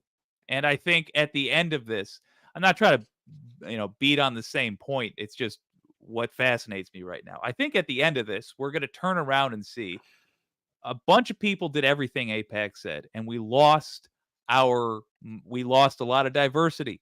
We lost our most progressive voices. Maybe there's something fishy here. Maybe it's more about big money spending than it is about anything else. Well, I mean, what they're going to say, though, is what, Adam Schiff is saying and Jake Auchincloss. They're going to say that everything is because they said that Shapiro wouldn't get the pick because it's all anti-Semitism. And, this is also what I think his name is Jonathan Greenblatt, is saying the same thing. He says that they're equating anybody who doesn't support Israel with anti-Semitism, and that is just completely false. It's horseshit. And it's absolutely horrible that this is a lot happening. of Jewish people in that camp. They can't. Right, I mean, that's ridiculous. Right. Yeah, it's false, but it's effective now because of who the standard voter is, who only has glanced at this. And I'm just saying they're going to find out within a few months as, international criminal courts come out with more things, as more atrocities make their way into the news. They will eventually come across the truth one way or another. It always happens eventually. And after that, What is different this time is people will remember what APAC is. I hope so. Yeah, I hope so. But I mean, I have my doubts. I mean, I think that the politicians really, it's like it's a kind of it's got to be recycled, I mean, because they're not moving, and they're not being challenged. And so how are things going to change ever? I mean it's great to be on shows like this, and it's great to be on social media and talk about these things, and like Sam has a big audience and everything, but I mean I just don't see enough movement that kind of makes me think that this is gonna make that. I mean, eventually, I do think it's gonna happen. I mean, I think that this year, we've kind of taken a step backwards, and that kind of makes me sad. And Yeah. We a do lot have of to it, base it on this year. We do. You're right. yeah. I mean, a lot of it is just people didn't run. I mean, they just did not. I mean, there just aren't that many progressives running, and so when you don't run, it's like who are you gonna talk about? I mean, I'm glad that the the the lady you were talking about who's running the 13th district. Hawkins. Yeah, Hawkins, is running, and she has this great issue set. But I mean, like you said, she got into the race late, and I'm glad she's ahead of the other candidate right now, Waters, and I hope she does finish in second place. But I mean, it's just tough to make that. I mean, everything was essentially, people who follow this closely knew that this whole period of was running against the squad. That's what people were. I mean, trying to hold squad seats as opposed to like winning new seats. I mean, that's why the Tehran race was so important to me, because that was at least somebody who could win, a non-incumbent who could win. And now, we've already seen Bowman go down. I mean, I'm hoping that the same day vote is going to improve for Bush. I mean, she's got a lot of ground to make up. It's only 18%, but I mean, it's a I lot of think, ground. based on what you're saying, I think we need somebody out there publicly debating centrists on behalf of progressive politics in the same way Sam Cedar famously debates libertarians. Libertarians. Yeah. That would be awesome. If you're centrist now, you're halfway between mind-numbing evil and reasonable policy. And there's no reasonable way to be halfway between reasonable and Mein Führer, So I think it will perhaps be less entertaining than Cedar versus libertarians, but I do think it's important, and there's got to be somebody whose niche is that. Go ahead. The problem with that, though, is that there's this compulsion from progressives to be part of this big tent party and not stir up problems. And I think that that's what you saw with Bernie and AOC supporting Biden, because they felt that he was an ally, and it was like the great unknown if he gets out of the race. And they weren't thinking like, he's going to lose and we need to abandon him like I was and like Emma was, and that's a problem. I mean, I've talked to Sam about this before. I think in my perfect scenario, and this happens more in states, like Washington, because I think what Washington shows is where they have the top two. This happens in Washington State, it happens in California, and it happens in Louisiana, where the top two, doesn't matter if you're Democrat, Republican, Green, Independent, whatever you are, libertarian, if you finish in the top two, you make the general election in November.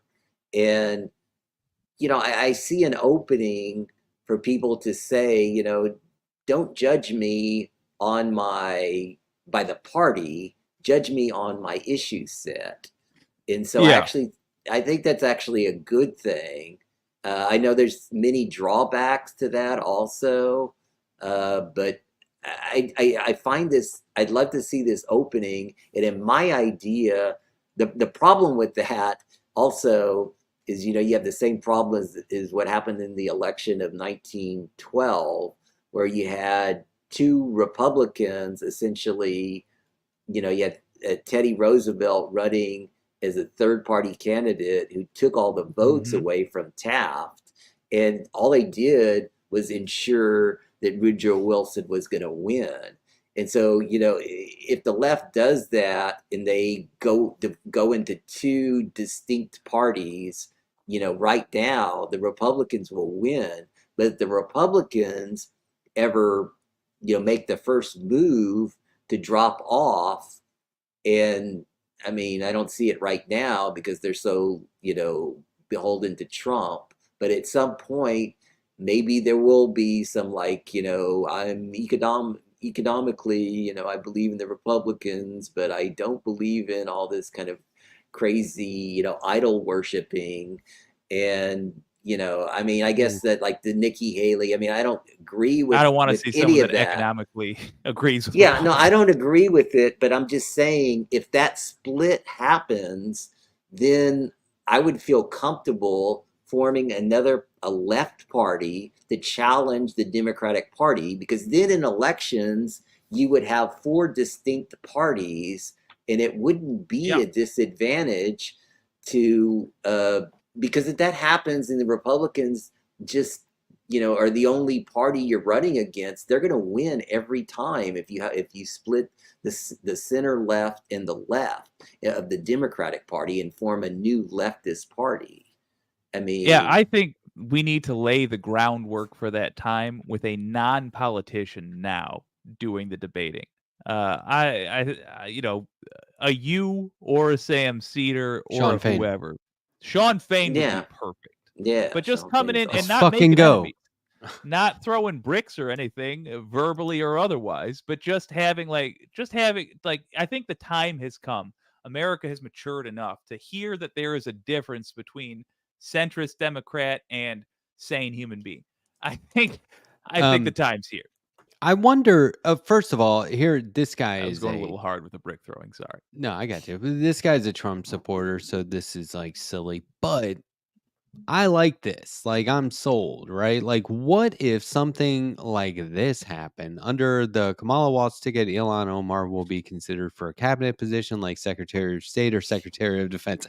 So this is what I'm saying. This is what momentum looks like to me. What if Yeah. something like that happened? Oh, yeah. Whoa, right? And hey, Big, Cory huge Bush, change in our favor. Jamal That's what I'm Bowman. saying. Yeah, they're not going Welcome anywhere, back. right? Yeah. And so this is what I mean by and that guy's like an idiot for making don't threaten me with a good time, sir, right? My God, that'd be great. But I immediately start thinking this afternoon when I saw that it was Waltz. And I'm like, I text Harvey K. It's Waltz. He goes, yeah, I know. And I'm like, okay, we're all just sitting here on Waltz to watch. But my first thought was, what does Obama think? Was he involved in this, or is he like, shit, this is starting to get falling sick of away from Obama. me? It's out of my hands. What do you think? What? Sorry, I'm starting to get sick of Obama. I want to. How much of the consultant class? Already. How much of the consultant class? How much of the elites or whatever? Yeah, I the know. establishment Democrats are now like, this is getting away from us, and and then that's more just me with hopium, or is that reality? No, I think what's happening was kind of what I was speaking about 2 weeks ago or last week. It's essentially the data people versus the ideological people. All the ideological people wanted to Walz. Right. The data people were saying, they could only win, or if that essentially that Shapiro was the best pick because that he can win Pennsylvania for them, and whoever was reading, and that actually may come to fruition. I don't think it will. I think a lot of progressives really made a good point about how Walz is going to transform things, and I hope that happens. I think you already see it happening. If Shapiro would have been the pick, all everybody would have been talking about for the next 2 weeks would have been Gaza and his outlook on there. Now everybody's enthused, so I think it's a good pick. But I don't know. I think that most people, especially centrists, because Walz isn't like a radical leftist. If you look him up, the first thing that when I first heard about him being in contention, what I thought was like, yeah, this guy's just another centrist Democrat, because I follow voting records very closely, and his House voting record, he served in the House from 2006 to 2018, and his voting record was not great at all. He was like a pretty moderate to conservative guy, and so I was like, and then I started reading about all the things that he did in Minnesota, and then I started seeing how well he was doing as a surrogate, and I was like, I can see why people like this guy. And so I have a suspicion. Okay. By the way, I didn't realize there was an "and so" coming. I was just trying to keep the flow going. I have a suspicion, which is, and I'm curious to know what you think. I think, yeah, you're right. In actuality, he's a centrist Dem, whatever. However, he's viewed as progressive. Just because of recent events, he's viewed as the progressive VP choice. I think because of that, all the Harris-Walz ideas that they want to kind of product test are going to be, like we just saw, done with Tim Walz. And if he's going to be the one that mentions it, not necessarily says it's going to happen, but mentions it. That way, if it's not a big smash, as people aren't excited about it in the next 91 days, they just sort of don't mention it again because he's not the boss. Kamala Harris is. But if he floats something like that out there and it gets people bite, people say, oh, that would be great. Oh, I'd love it. Hell yeah. Then it happens. And I think that's already the way they're shaping up to be running their campaign, where Tim Walz, because of just the way things shook out, he's going to be the guy that pitches to this crowd, and our reaction determines whether it happens or not. Well, and they, people say, oh, the VP's irrelevant. I always look at it like, no, that's the guy who would take over if need be. Sure. And I don't wish harm on anybody in that situation, but this would be a great guy to take over if need be, right? So let's go. I do wonder, we were talking about, where do they stand on expanding the Supreme Court? That seems to me like far-fetched, like that, and it's a struggle, like you guys were commenting. What about something like ranked choice voting? Is it more realistic that we could see movement on that, and how likely is it they would even go there, or maybe not that, but something like that, right? Like, what are the other things that could significantly improve our process, considering the amount of funding coming from super PACs and mega donors to defeat our guys in Democratic primaries?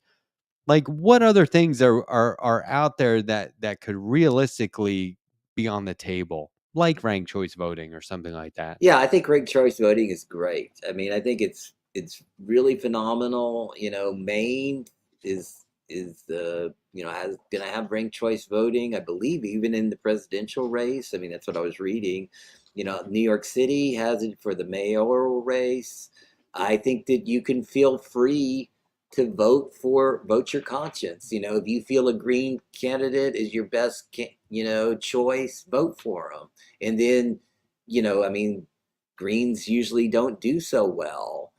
But you stated your conscience, vote, and then your second choice will be, or maybe your third choice will be, or your fourth choice will be somebody who is actually a contender, for the Democratic Party. And so that way you can vote your conscience and still have a say, if the top two are a Democrat and a Republican. And I think that would really help people. And I think it would help leftists an incredible amount. And Republicans are very, very opposed to ranked choice voting because Right. of that. Yeah. And so I hope that happens. I hope that, that movement, gains steam. And We got more I was- results. Yeah, I was going to here. say, I got thoughts, but it's not as interesting as John from San Antonio's thoughts on this update. What do you think, man? 26% of the votes are in, 54.2 to 42.8. Picking up. Is that Okay, enough? yeah. Is this good? yeah, You that's happy? good. I mean, it's good to cut down to, what is it, by 20 points. Yeah. Yeah. I mean, okay, It's a race now. yeah, I mean, so Bush is now up in the city of St. Louis.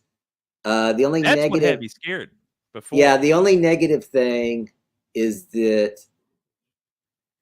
almost 38% of the vote is already in. Of course, these are all guesses that the New York Times is making.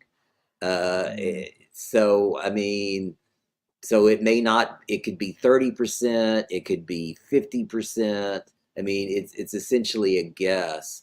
The guess is based on they may have information about how many votes are actually same day. I mean, not same day votes. Same day votes are always the hardest to predict, but they may have information about how many mail-in votes were sent in, how many early votes were sent in. They're not going to have same day votes. That's going to be a guess.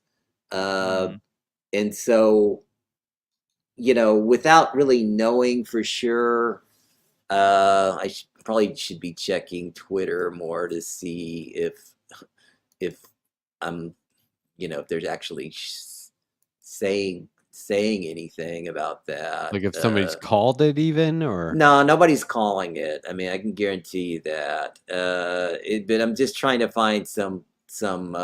yeah, I'm looking at NBC News. It's slightly different, but MSNBC says it's 56.6 to 40.1 at this point in St. Louis City with let's see.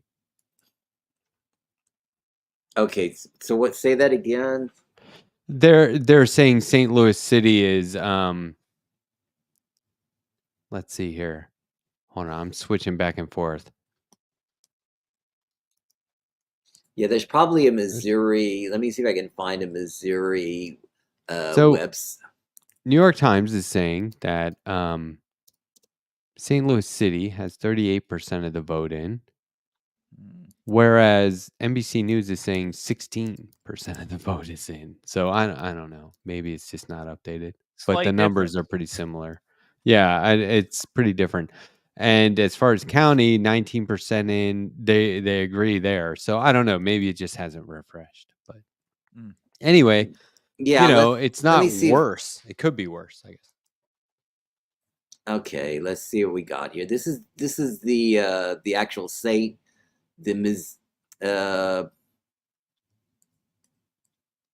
Yeah, see, that happens. That's so weird when that happens.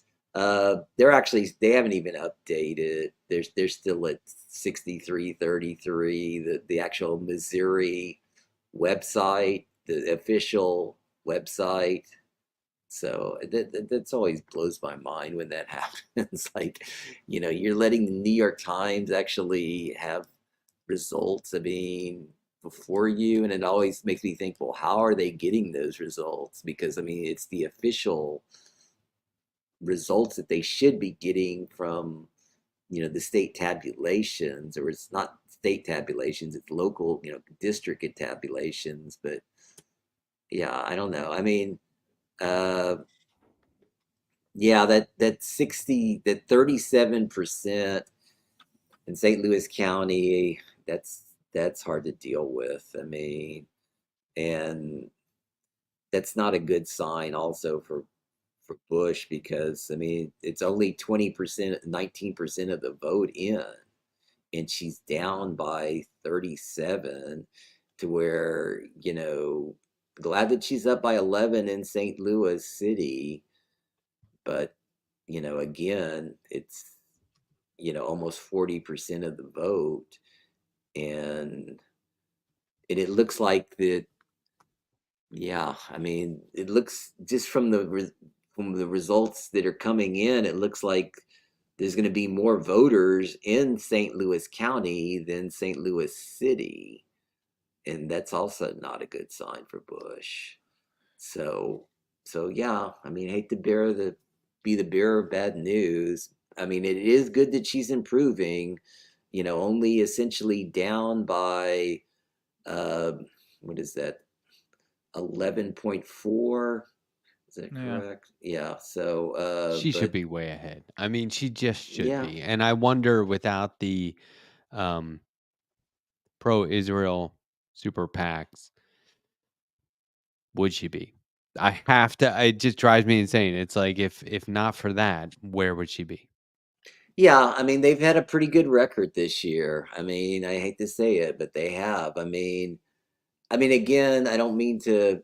I mean, I've been meaning to say this on the air. I know I've said it on this show, about the conversation with Sam, and he's always talking about, how people should organize, knock on doors, join organizations.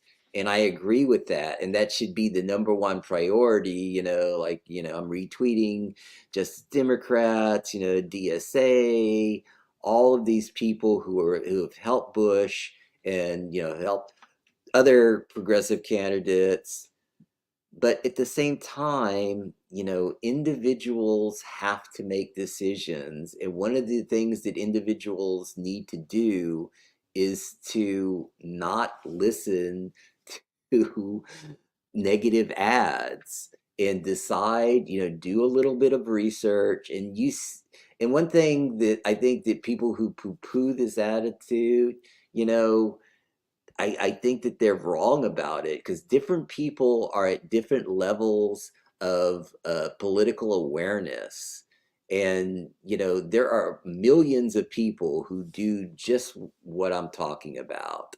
They read about candidates, they look at their issue sets. It doesn't take that long to go to a website and to read about individual candidates and to find out who lines up with your ideology.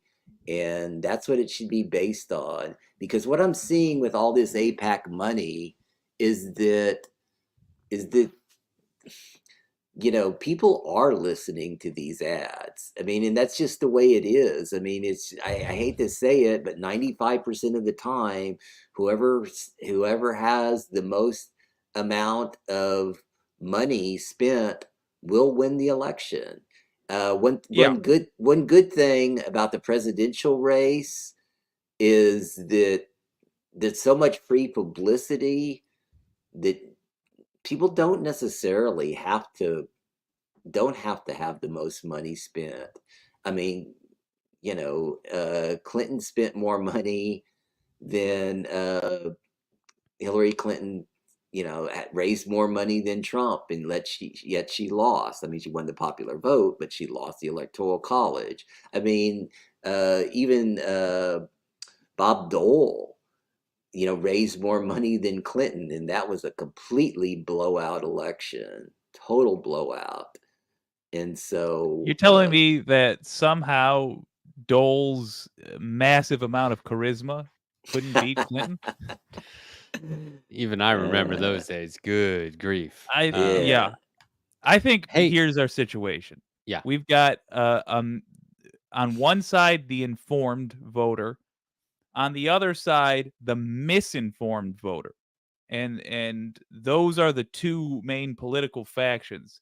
However, in the middle, there is a sea of uninformed voters, neither informed or misinformed. And all the money right now it goes to swaying them. And as you pointed out, unless it's the presidential race, they got nothing else to go on except that one commercial that they saw. I don't think it occurs to most people, oh, I should Google this candidate. I think all that Or happens is they go into the booth, they remember that one commercial, and they go, yeah, and fill in a dot. you know what though? But my worry is that the news is doing the work of those negative ads by saying, Yeah. hey, in this cycle, they got this much money, and this guy, they're down. And I think that's the same as seeing a negative ad. It does more harm than good. What are you reporting on? You're just bragging on behalf of somebody for getting money, and you don't know how or why. I mean, it's just, I Oh, hate it. or when CNN has somebody come on their channel and say, there's a lot of anti-Semitism against Shapiro, and then you look at what is the anti-Semitism, and it's simply Yeah. them saying, I don't care for his calling anti-Gaza or anti-Netanyahu protesters Klansmen. That they're letting the guests say is anti-Semitism. That's What them doing the work. What I want to happen is the mainstream media, the MSNBCs, CNNs, they should be left dangling in the wind as political corporate establishment begins Yeah. to crumble around their ears. They're the ones who will try and shift the narrative back to the center. Mark my words. Yeah. No matter yeah. what happens, they will be the ones who say it's too far left, it's too expensive. What about my taxes? It's too partisan. Don't forget, Yeah. there are still good Republicans. There are no good fucking Republicans. I'm Not not even center. having this. Yeah. They'll go as far right as they can get away with and still survive every time. And it's the 'Cause that's media, where the and money. that's what it is. Yeah, and it's like those talking You don't need points to are just pay somebody to tell the outdated. truth. Yeah, and Truth speaks for itself. I swear to God, I'll turn my entire channel into ridiculing every single bad take the mainstream media comes up with over the next, 3 months to 4 years to 8 years, because that's really that. If you're at the gym, what's on the monitor in front of you? I always think it's so pathetic that you go to the gym, you're working out, and you're watching goddamn TV, and it just happens to be either Fox or MSNBC or both. Ugh. And this is or CNN. This is what you're getting is just pure everybody. garbage. Yeah. Everybody can use your power as a customer. If Fox is on in a place you are, politely request that nonsense get shut off. Can I pitch some hopium to both you gentlemen? Sure. The vast majority of votes came in quick that were in Wesley Bell's favor. I'm seeing, according to the Washington Post, admittedly, this is just another paper, that an estimated 19.4% of votes have been counted in St. Louis, not city, but the part where Wesley Bell's ahead massively. Yeah.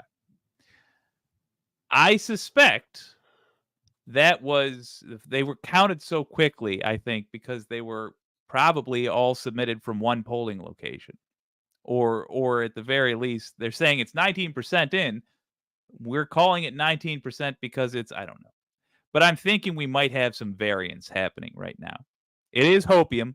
I'm only basing that off this interactive map that was last updated a half hour ago. But if you mouse over the gray area, it is saying that that's based on only 19.4%. I think that might close. I think Cori Bush might close that distance significantly. Now, she really needs to win St. Louis City. That's where she's strong at. And she's only up just in the last update on the New York Times site. She's only up by 3 now, to where before I think she was up by 10, if I'm not mistaken. And so so Bell is actually closing in on her, and there's already 53% in. So if she can't win, I mean, she needs to win St. Louis City by a fairly large margin to actually be competitive. True, and that's depressing. But I'm just pointing out that St. Louis County is where she's got her biggest deficit. right now. Yeah, right. She's got a deficit of 6,000 there right now. I think Right. she can close that distance. I mean, it's not enough. I agree. She's also got to pull ahead in the city. But Okay, I we do just wonder, does we that just tell gotta you anything about who could Just have voted updated. already? yeah, I think this is again this is all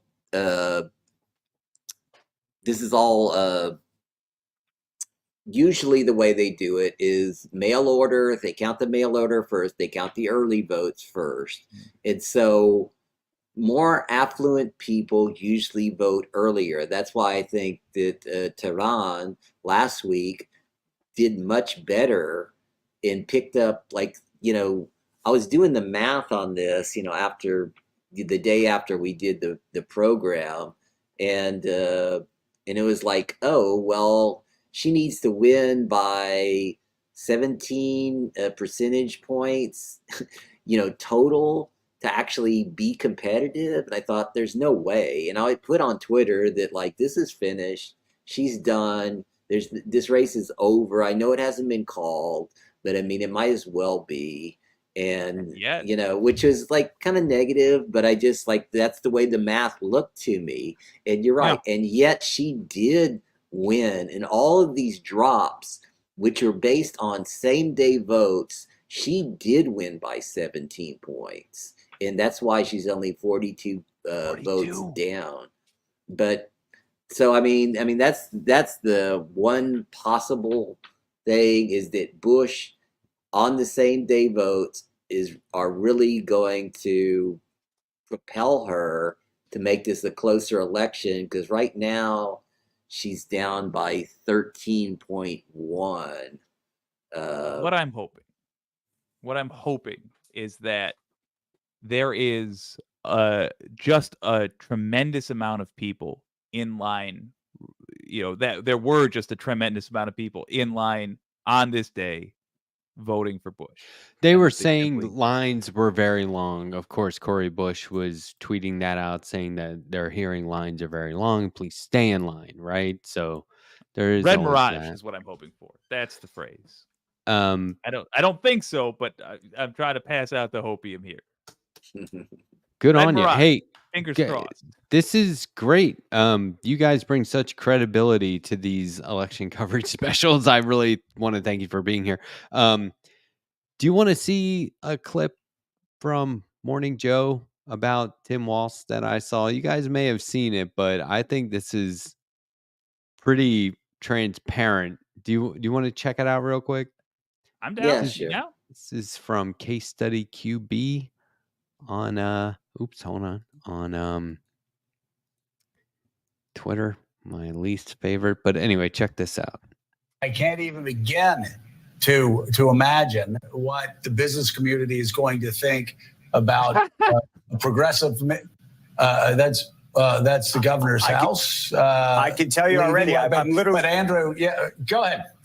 I'm literally texting with a number of CEOs right now, and not to say that CEOs are an art.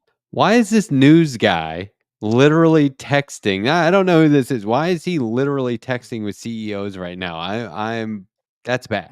Of anything, but the business community, as you just said, I think was hoping, maybe hoping against hope, that the governor of Pennsylvania would be the vice presidential pick, and that was going to be a larger indicator or signal about how Vice President Harris would govern as president, potentially moving center as opposed to moving more towards the left.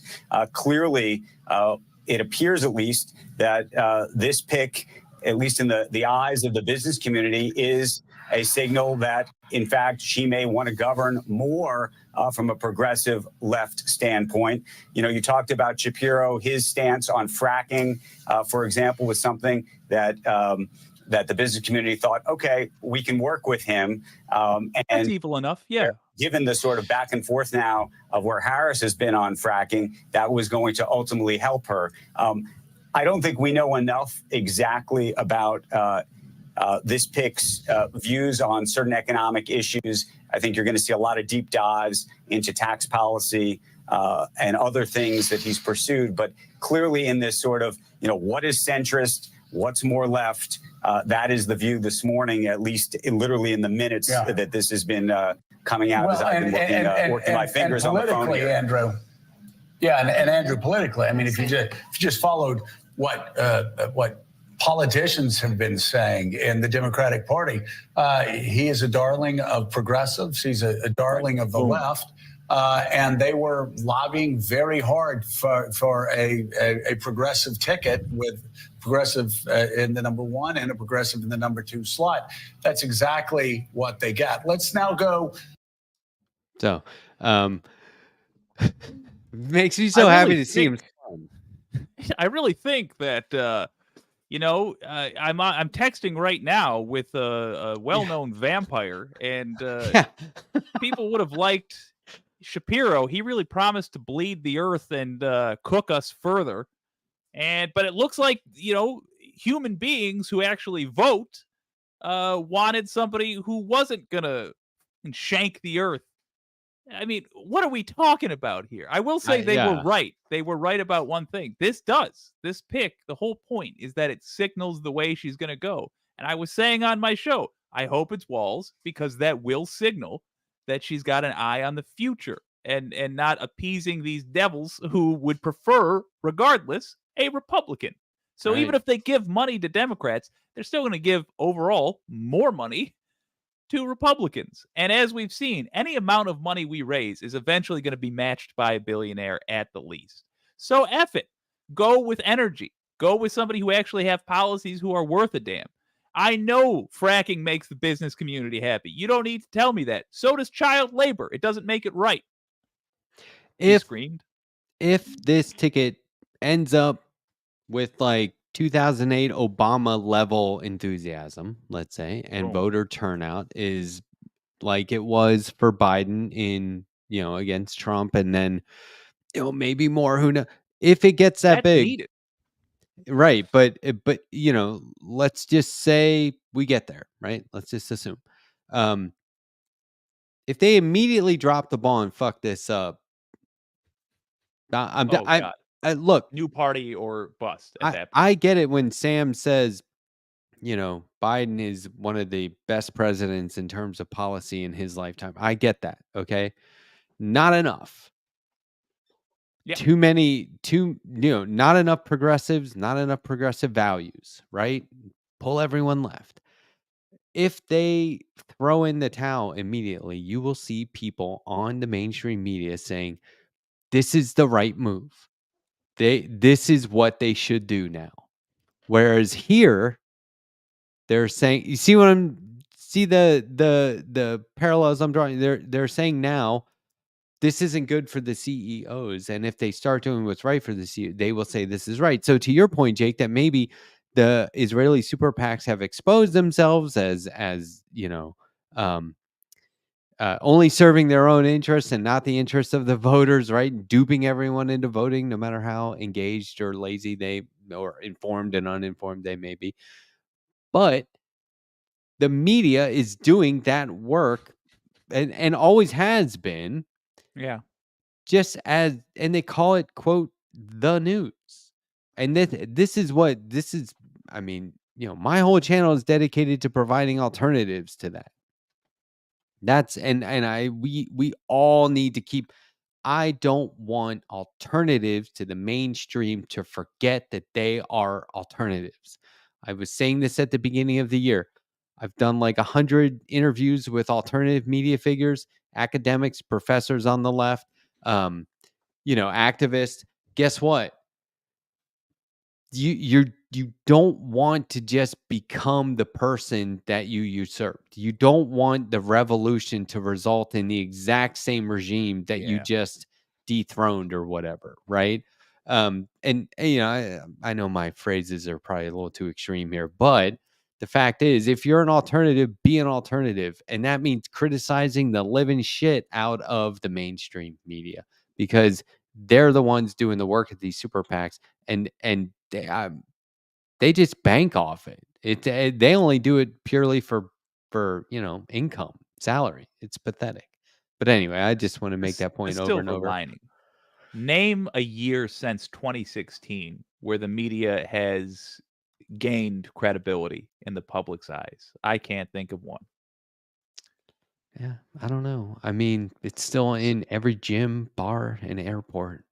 It's Yeah, where the 'cause most people gather, and they just look up, and there it is. It's and like, because the business owners have a cable subscription, and it's plugged into their TV, and they press the power button, and they select the first channel that they can play that they think is gonna be non-controversial. As soon as it's becoming already easier to hook up internet to your television. It's cheaper already. As soon the last piece of the pie there is putting something on that's gonna be non-controversial. Increasingly, sane people hate Fox, Fox people hate CNN, and a growing number of sane people get annoyed with CNN, get annoyed with this, that, or the other thing. I So it's ask gonna you, turn to baseball. what is controversial about this old house? Why is that Nothing. not on one of those monitors? Do you see what I'm Yeah. saying? It's gonna start to be. It's the mainstream media has denied reality for as long as they can get away with it, and every Yeah. single day they lose viewers. I was in it. I was in it. We are mid collapse. A lot of the thing that's keeping them alive right now is just selling sports packages. The dealing of licenses is its own basically stock market where it's self-supporting. And I'll tell you, they this is going to hurt to hear, mainstream media folks. They lie to their advertisers about how many people are watching based on the Yeah. Nielsen system. There are not as many people watching as they report, and that is becoming more and more apparent. You know what we should It's do? coming. Change You is know what coming. you know what progressives should do? What? Um, Start taking jobs at gyms, bars, and airports. Get your hands on those remotes and put Sam Cedar on those fucking monitors as much as possible. I just want, somebody to go, "What is this? Put MSNBC back on," and one person goes, "Hey, I was watching that." Yes. That guy was making a lot of fucking sense. That's what Yeah. progressives we need to infiltrate, man. I think you were We need to right be about the everywhere. channel, man. We need to have you were right, basically. You were saying we should have a thing so that if you just turn this on, one of our shows pops up on it constantly, Yeah. essentially. You're right. That needs to happen, and that should happen with multiple groups of progressives. Yeah. How are we doing on results? The same, huh? Yeah, I don't see any changes. I was looking up Annie Fitzgerald. She it looks like she's raised, I guess, about $700, which is Mhm. more. This guy Bryce, so it's top two, right? I mean, that's Mhm. my understanding. So if she's running in the 38th district, position Yep. 1, and so I see that she's raised, like I said, some money. I think it's $739, and most small contributions 464. I hope That's I'm right. literally from these viewers. It's Yeah, gotta be. great, Yeah. great. And so this guy Bryce Nickel, either he hasn't actually raised any money or he hasn't reported any money. But I mean, I don't see anything that he's actually reported. Zero money. And so if this is the way that I understand it, which is, I mean, maybe I'm wrong about this, but I mean, it looks like that. My understanding that it's top two, and so I mean, if she finishes second, she'll be in the final. I mean, she'll be in the November ballot. I hope that's. I'm not sure if it's this 38 position one. Is if it's. I mean, I don't know. I think this guy Julio Cortez is actually. He's the incumbent, is my understanding. So I think that's right. Yeah. and so yeah, he's raised a lot of money, $182,000. So it's going to be hard to. And he won. Actually beat a Republican in 2022. Annie So, Fitzgerald's in the chat says yes, top 2. yeah, Heck okay. yeah. So I think she's gonna. I think she's. I mean, I think the odds, the fact that she's raised some money, means that she'll probably make the ballot in November. So, It's which is awesome. great. Yeah, I mean, That's that's awesome. great. I hope that happens. Great news. If we Yeah. don't get those results tonight, we will, of course, be reporting them back at some point, probably past 10 tomorrow. But that's great news. That's Yeah. good insight, too. Thank you. Also, what's the guy that you've had on before? Jason Call, I believe his name Yeah. is. Yeah, Jason Call. So I think before he's done pretty well before, and he was actually second in fundraising. Just look that up, and so in District 2. Raised $59,000. The person who had the third highest fundraising total is Devin Hermanson, who's a Democrat. Only raised $26,000. Now this is reported in June, at the end of June. So I mean things could have changed since then. But I mean, like I said, he's run a few times, and so He's Jill Stein's campaign manager. Okay. All right, and so yeah, I mean, it also looks like he may make the November ballot, and I think he has made the ballot before, if I'm not mistaken. I know he's come real close. I mean, because he's ran several times, and so yeah, we'll see. Okay, we got And new then- results. Yeah, Good. we got new results here. Okay, Yeah. I mean, Cory Bush picked up 0.1 of. I mean, I will say this: in St. Louis County, that lead it's still at 22%, but it's not 30, and now it's 46% of the vote is in, and yeah, I mean it's not good that more people are voting in St. Louis County than St. Louis City. That's not good for Bush. That's one of the things that makes me raise an eyebrow. It makes me wonder if the precincts are just coming in no, they're really not. If they're just coming in really staggered, but I don't think that's true. Yeah, I mean, cities usually, people, a lot of people will work there, have jobs, and they finish work and they vote after work. And so, I mean, that's one thing that could possibly help Bush is that, if they come and they vote after after work, and then you're going to get this like super large amount of people with results coming in. And so that, I mean, I hope that happens. I mean, I'm kind of grasping at straws here, but I mean, I'm trying to think of anything positive here. Well, I'll say this. At the rate it's going, at the rate she's gaining on the competition, when we get to 100% of votes in, it'll be a nail biter. She's been picking up a couple of percentage every time we get more of the vote in. It looks like the later votes are indeed going more towards Bush than they were.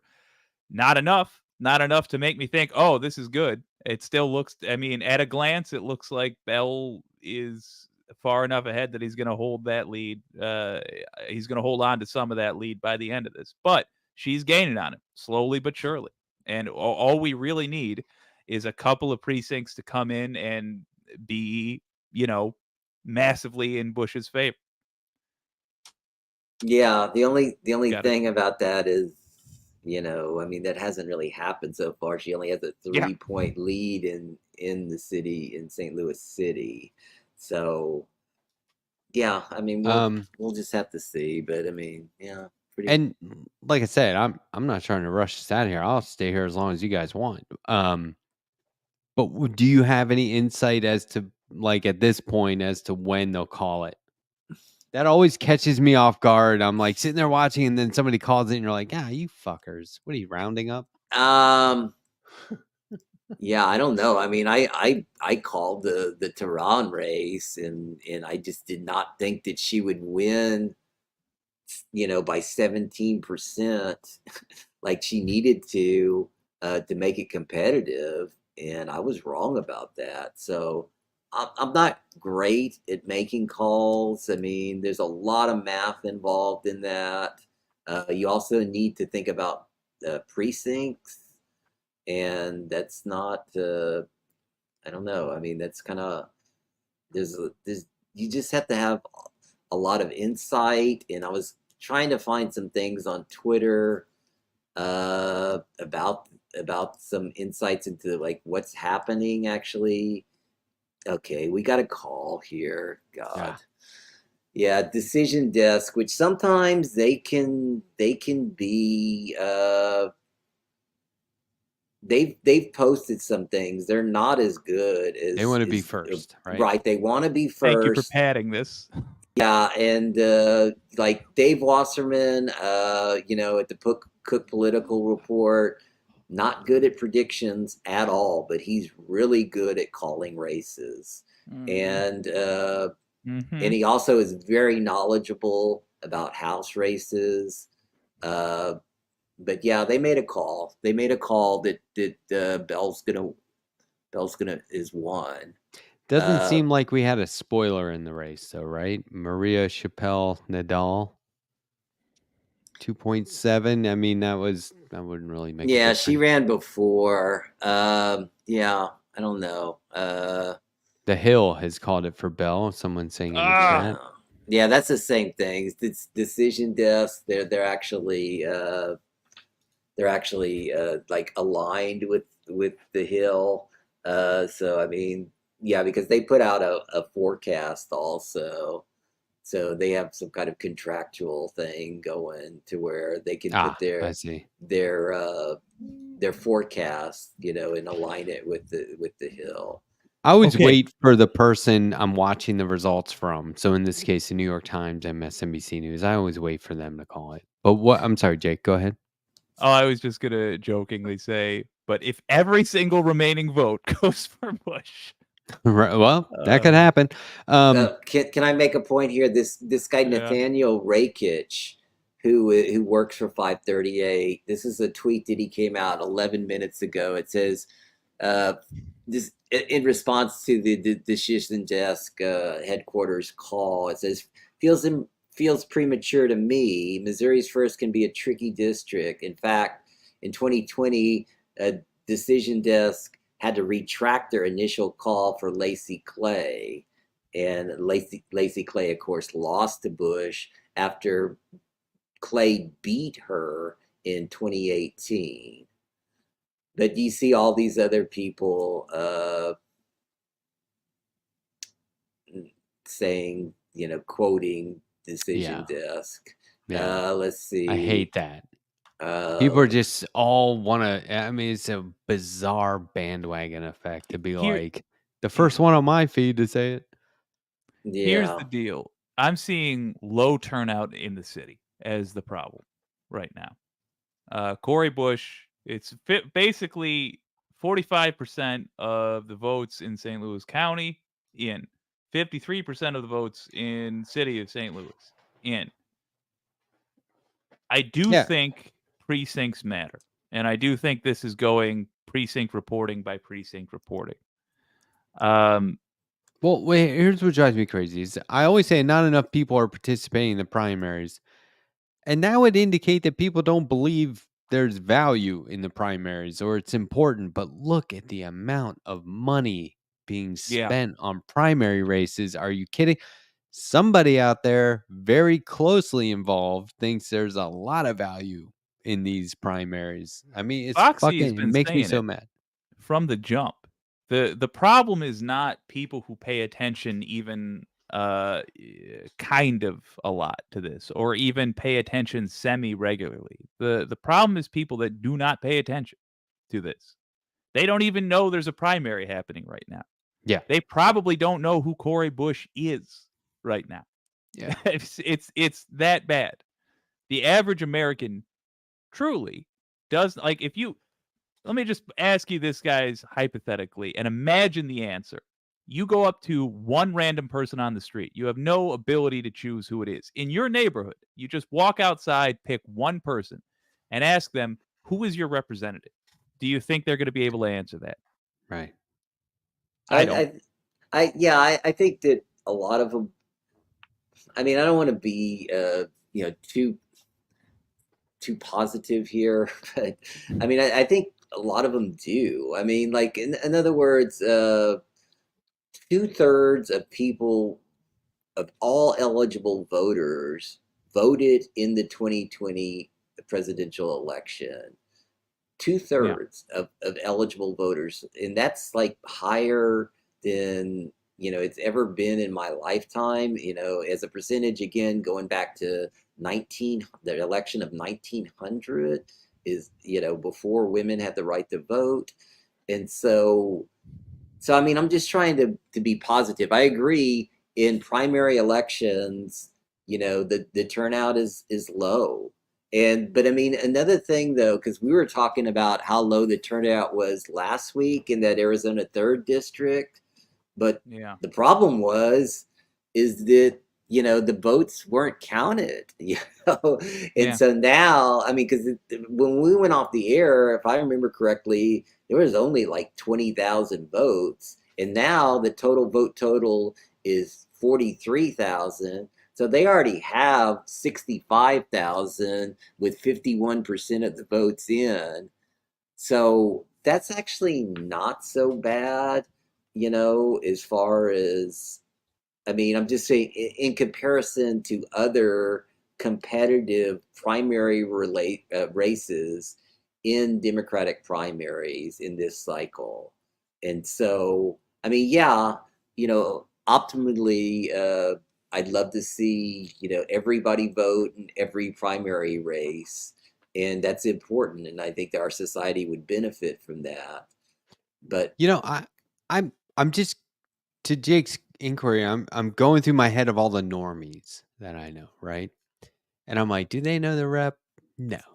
Like, there's a lot of them that do not. And then I bring it back, and those are all like friends and family who don't live in my area. And then I think of my town, which is very small, and they all fucking know. Everyone knows McCravey.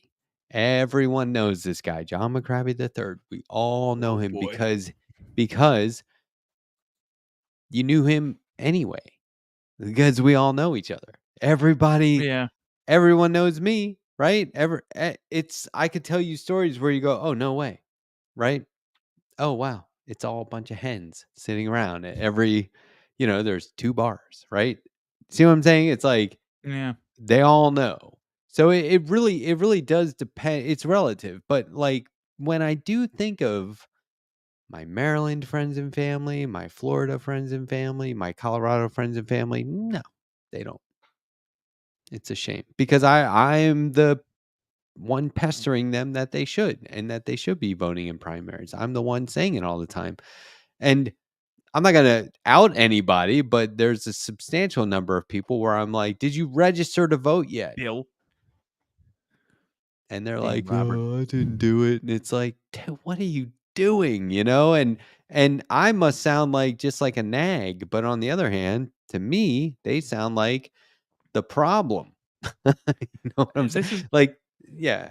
It'd be probably not controversial in this crowd, but slightly controversial overall. I think that the exact opposite of what ought to be is what is right now, which is that if we were, let's just say, England, I could be more forgiving of the amount that we choose ignorance, because ultimately people aren't really all that concerned that England is going to go wipe a country off the face of the earth.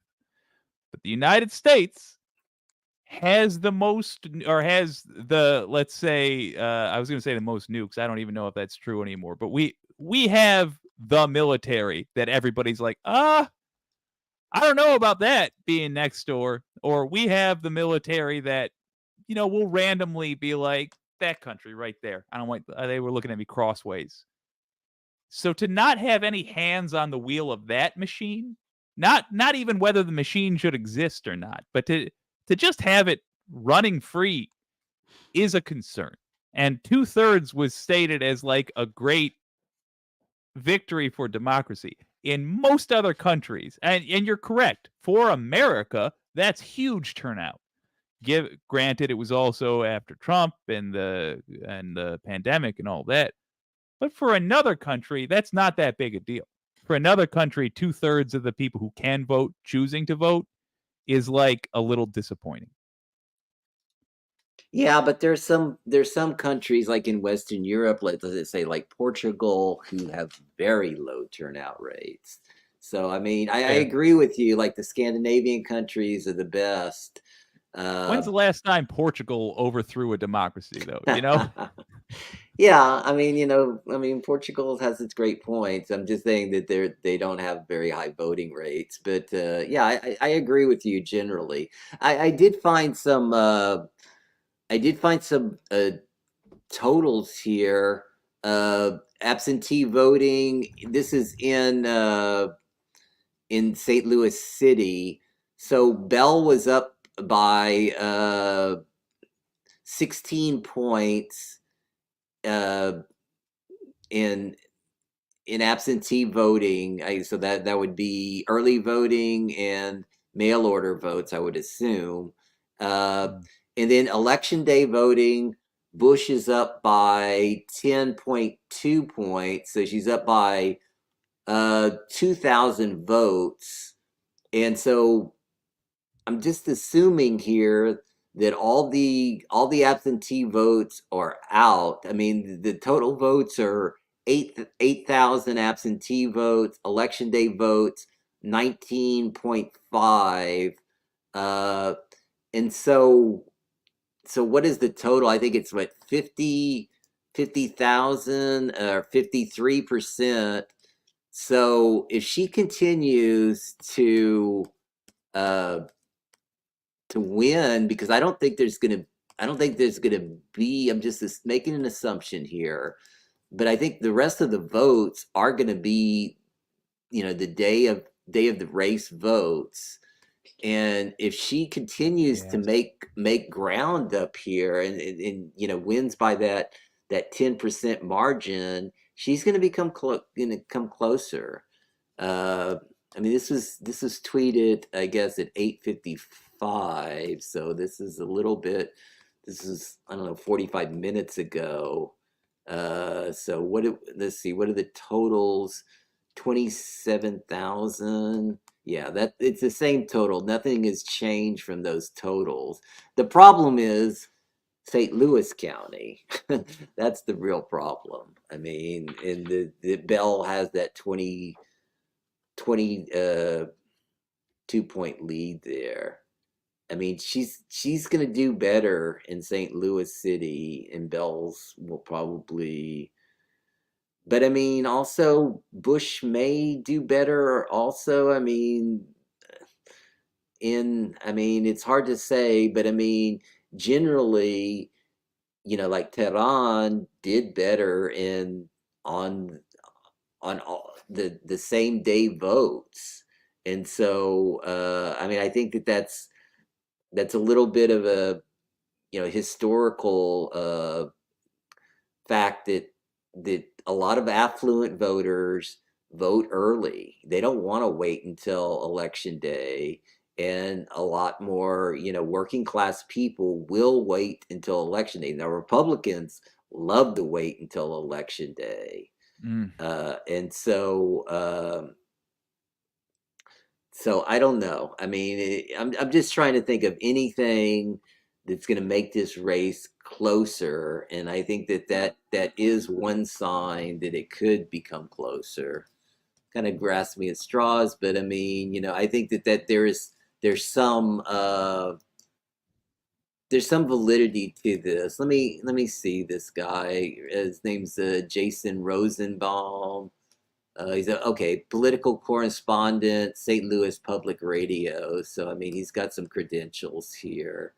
Let's see. Here's a tweet from 3 minutes ago. I know other outlets have called Missouri's first Bell, but I'd like to see some more St. Louis County before also making that determination. let's see, who is this? This is the board of direct. Eric Fay says the next push should have the vast majority of precincts for Missouri's first.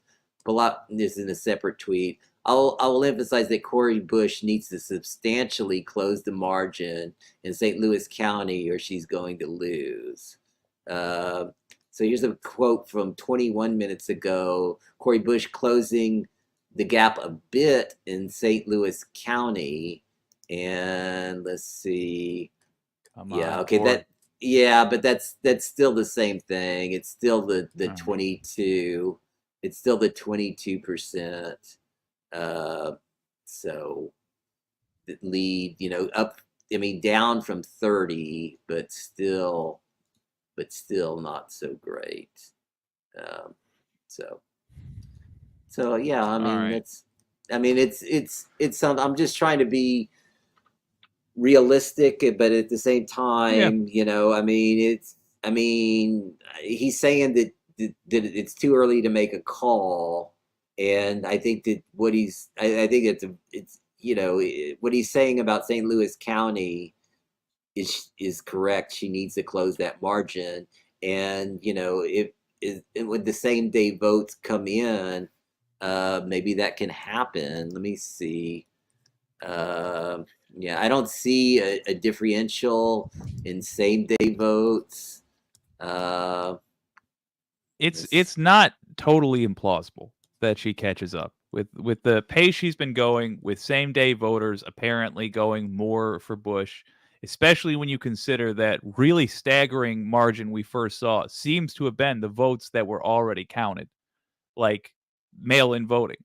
Yeah. Fair enough. It's possible. Again, probably not likely based on what we're seeing, but it remains somewhat possible. In an era where Donald Trump became president, I'm willing to believe. If you can believe in bad miracles, then you must believe in good ones too. Is Addie Fitzgerald's county Snohomish? It's the 38th district, I think. Hold on, I can tell you that. Well, there's SNOH. Yeah, it's two different. You're talking about the city or Andy Fitzgerald. It's position 1 because they have the district. I think there's a position 1 and a position 2. Marysville, Everett, and Tulalip Tribes Reservation. Yeah. Okay. Position 1, 38th district. Yeah. And if you are watching, and by the way, what a night to be watching. Delighted to have you. Let us know where your old pal Jake can track. 19 minutes to go in my race. Okay. Oh, Jake, I got that for you. Okay, cool. I already asked her for all that. Oh, lovely. I was like, hook me up. Where are you watching yours? I was going to say, we go straight to the horse's mouth on this one. I don't know what the correct phrase is, but straight to the politician on this one. Man, I'm champing at the bit. There we go. Go to the source, maybe? There we go. That's the correct. That's a sane way to say that. Yeah. Private chat right now. I was just looking at those results from 2022, and it looks like a Republican actually got I don't know, in the primary they got 40% of the vote, and there's no Republican running this time, and so they got 41% of the vote in the general. But there's nobody running this time. It's just 3 people and they're all Democrats. So that's going to be kind of weird because if you're a Republican, who you going to vote for?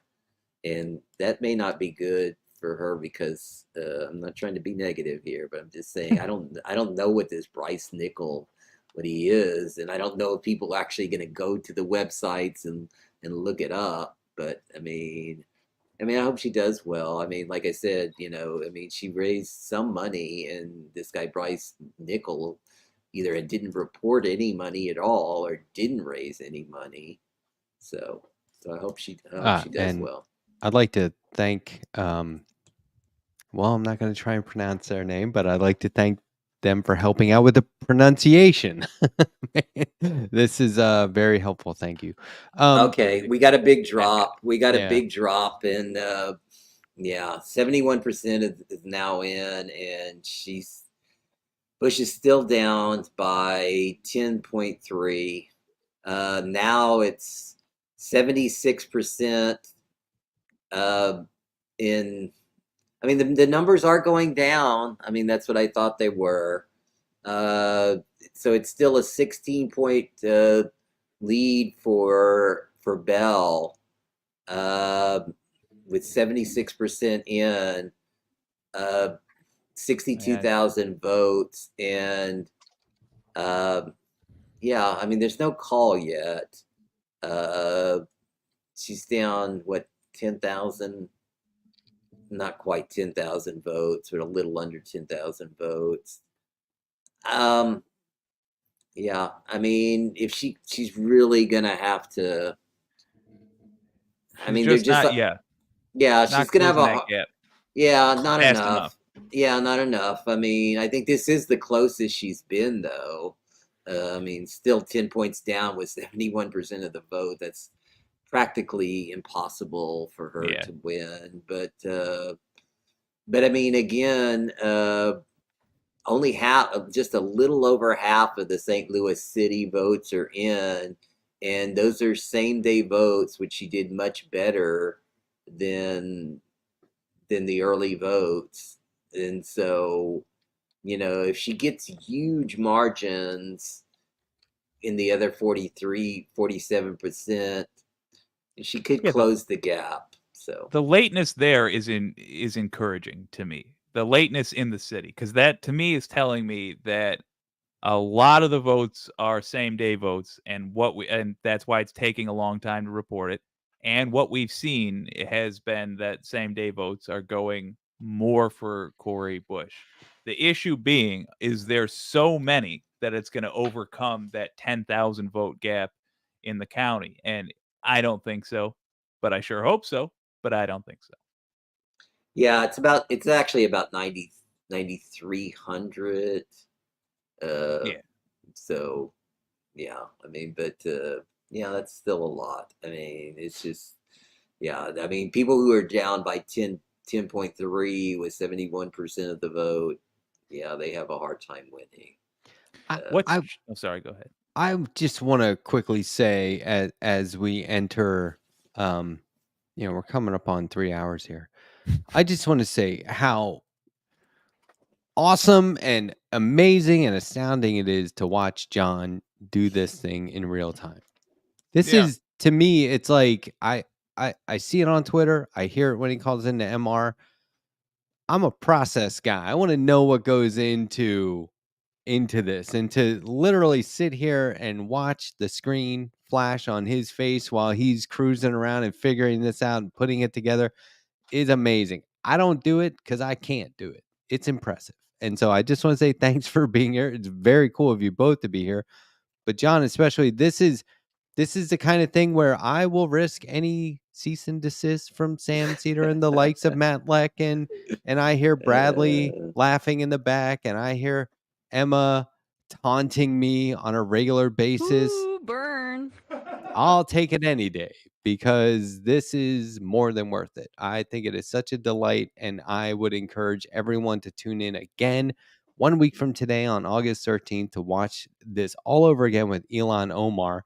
I don't think he's at risk, right? Yeah, I don't think she is either.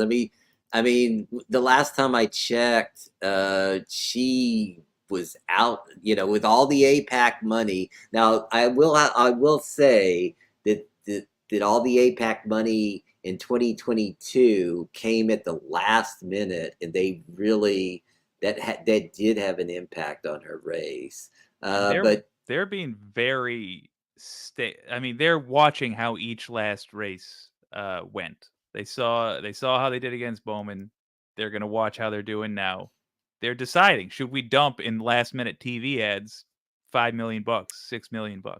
New York Times has adjusted the percentage. Now they're saying 67% of the votes are in, not 71. That's right. So, which is, again, this is a guess by them, and so that's actually favorable to Bush, because they're saying that there's more votes coming in than we thought there was, which means there'll probably be there'll be more votes from St. Louis, the city of St. Louis City, and where she's strong at.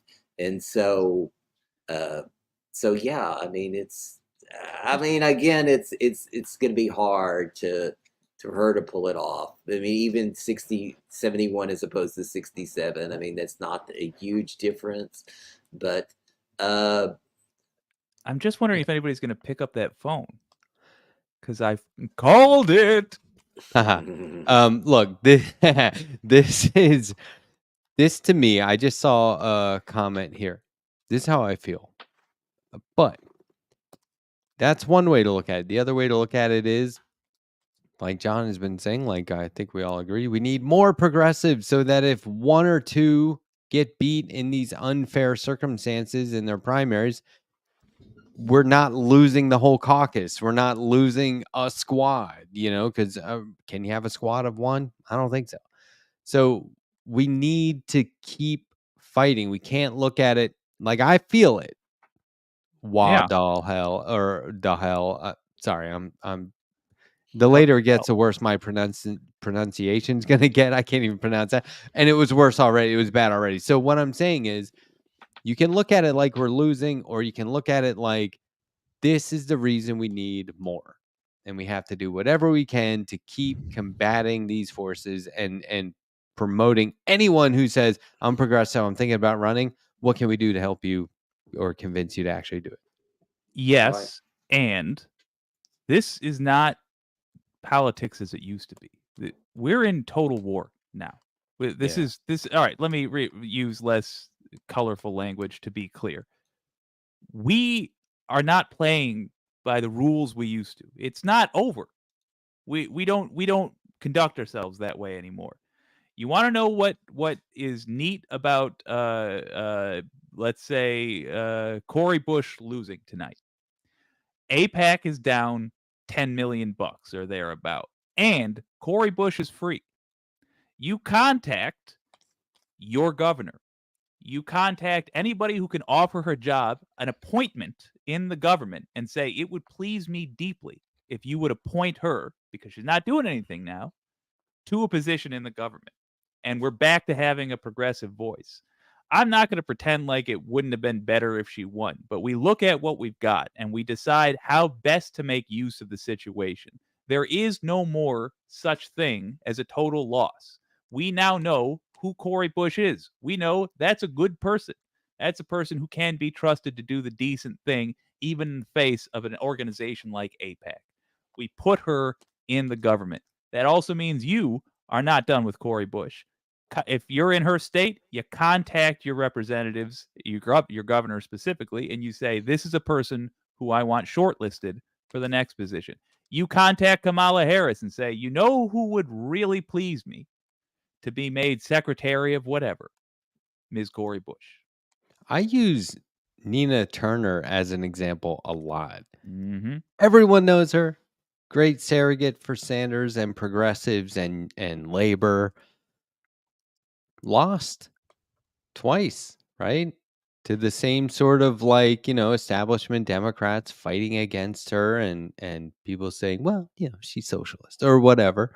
And everyone knows Nina Turner. She does amazing work. This does not count them out. And I mean, hey, are you in the district? Did you vote for Wesley Bell? Why? Because you better make sure he's doing what you voted for him to do. You better get on Wesley Bell if he wins this race and tell him, this is why I voted for you. I need to see these results. Do not turn around and do the opposite. Let us make an effort to, as people who are internet talkers, let's make an effort to contact these representatives.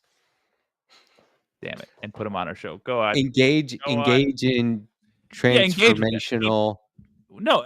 Oh, you're saying have Wesley Bell on the show? Have Wesley? No. Have Cory Bush on the show, even after she loses. Have all these people, keep them in the zeitgeist, because we need to be doing plans that are risky. And the necessary part of a risky plan, if you do enough of them, is that a lot will fail. But that can't be the end of the story. So that means we need to have a system of recovery so that if you lose one race, your career isn't over.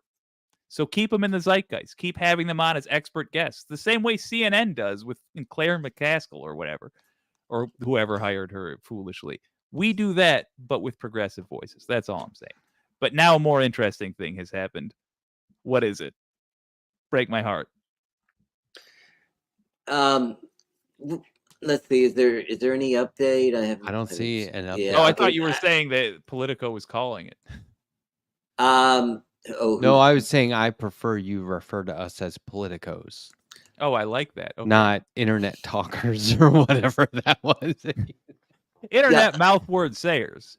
So I'm just going back to the Ilhan Omar race next week. Just the fundraising totals, which is, I mean, basically you can go, the biggest two predicting factors are actual polls and fundraising totals. Wish it wasn't that way. Wish more people would, like I said before, would look at websites, look at news stories to make their decisions. I think if that was the case, there would, again, agree with Sam and all the other people who talk about organizing and having organizations and knocking on doors and all that. That is even more important than as an individual making decisions or individual decisions about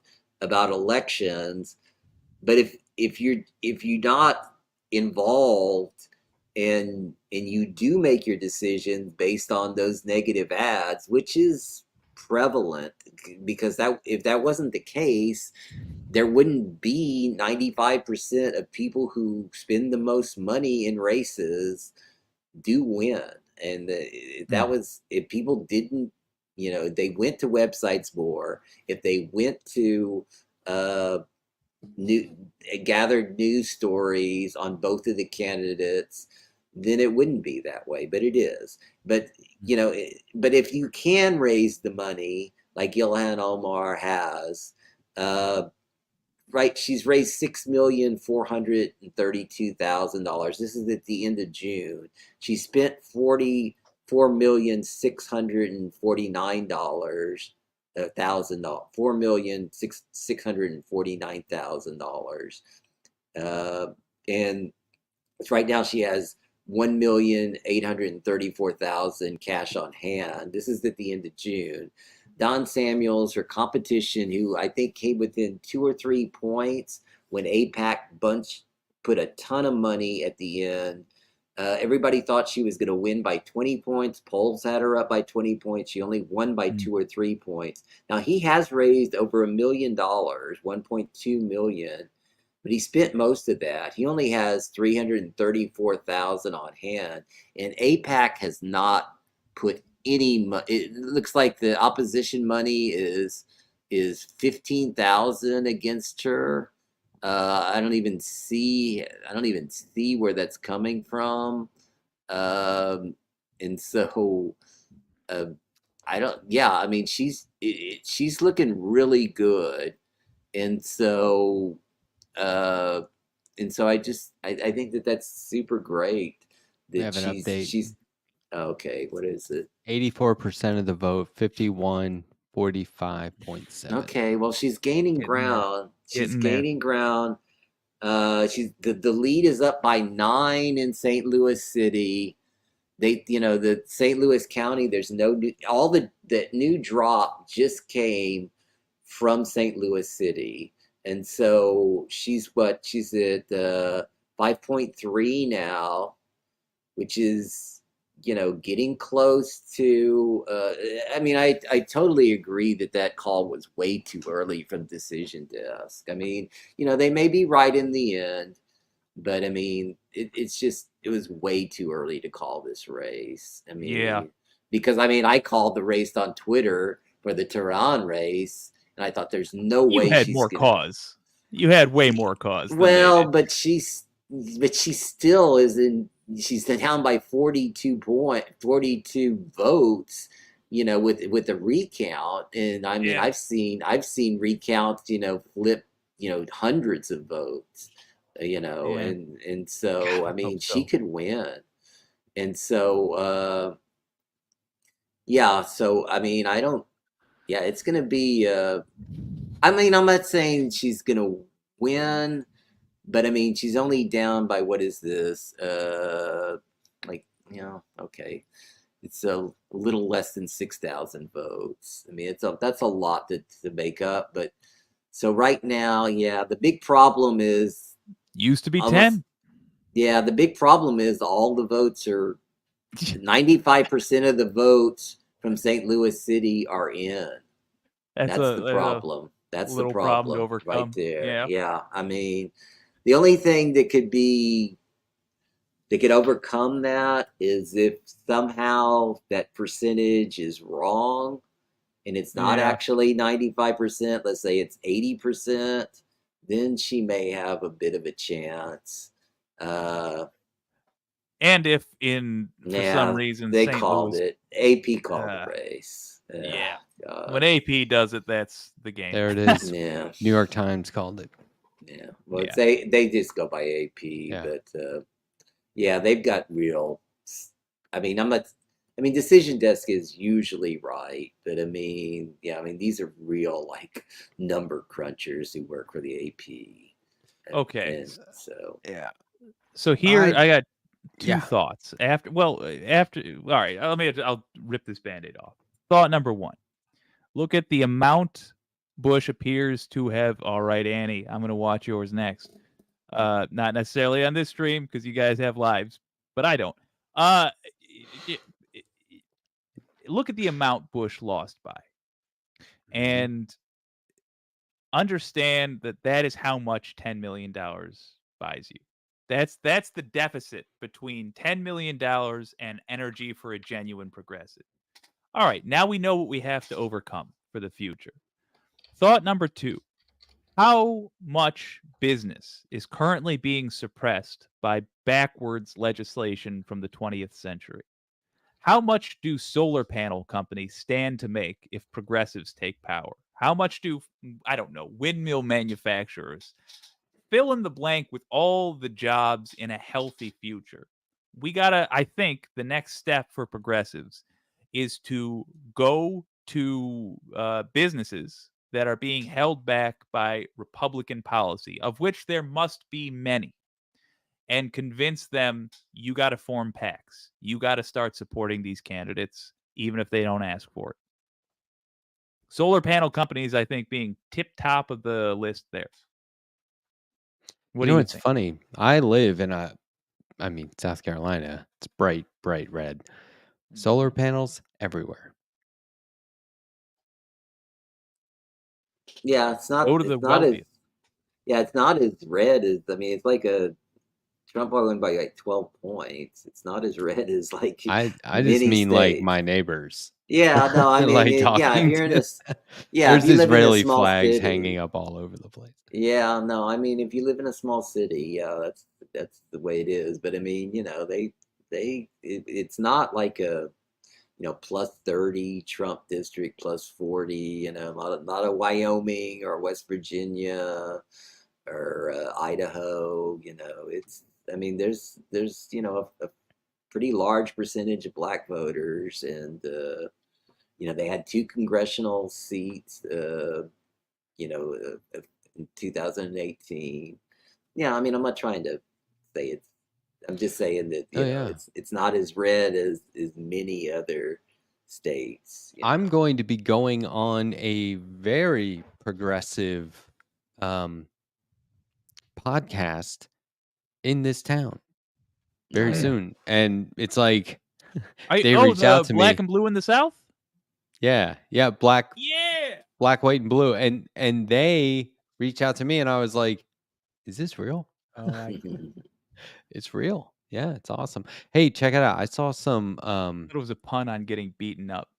No, but now I get it. All right. Yeah, I It's saw a good podcast. Yeah, ahead. they're Sorry. great. They're great, and they both are running for office. Yeah. I saw, where is it? Hold on. This I feel like is what I was saying about they got nothing against Harris Walz. Scott Baio's debate strategy against Kamala. And this is on Fox News like tonight. Oh So God. anyway, that it's pathetic, but it's got to make you feel good, right? Because Oh yeah.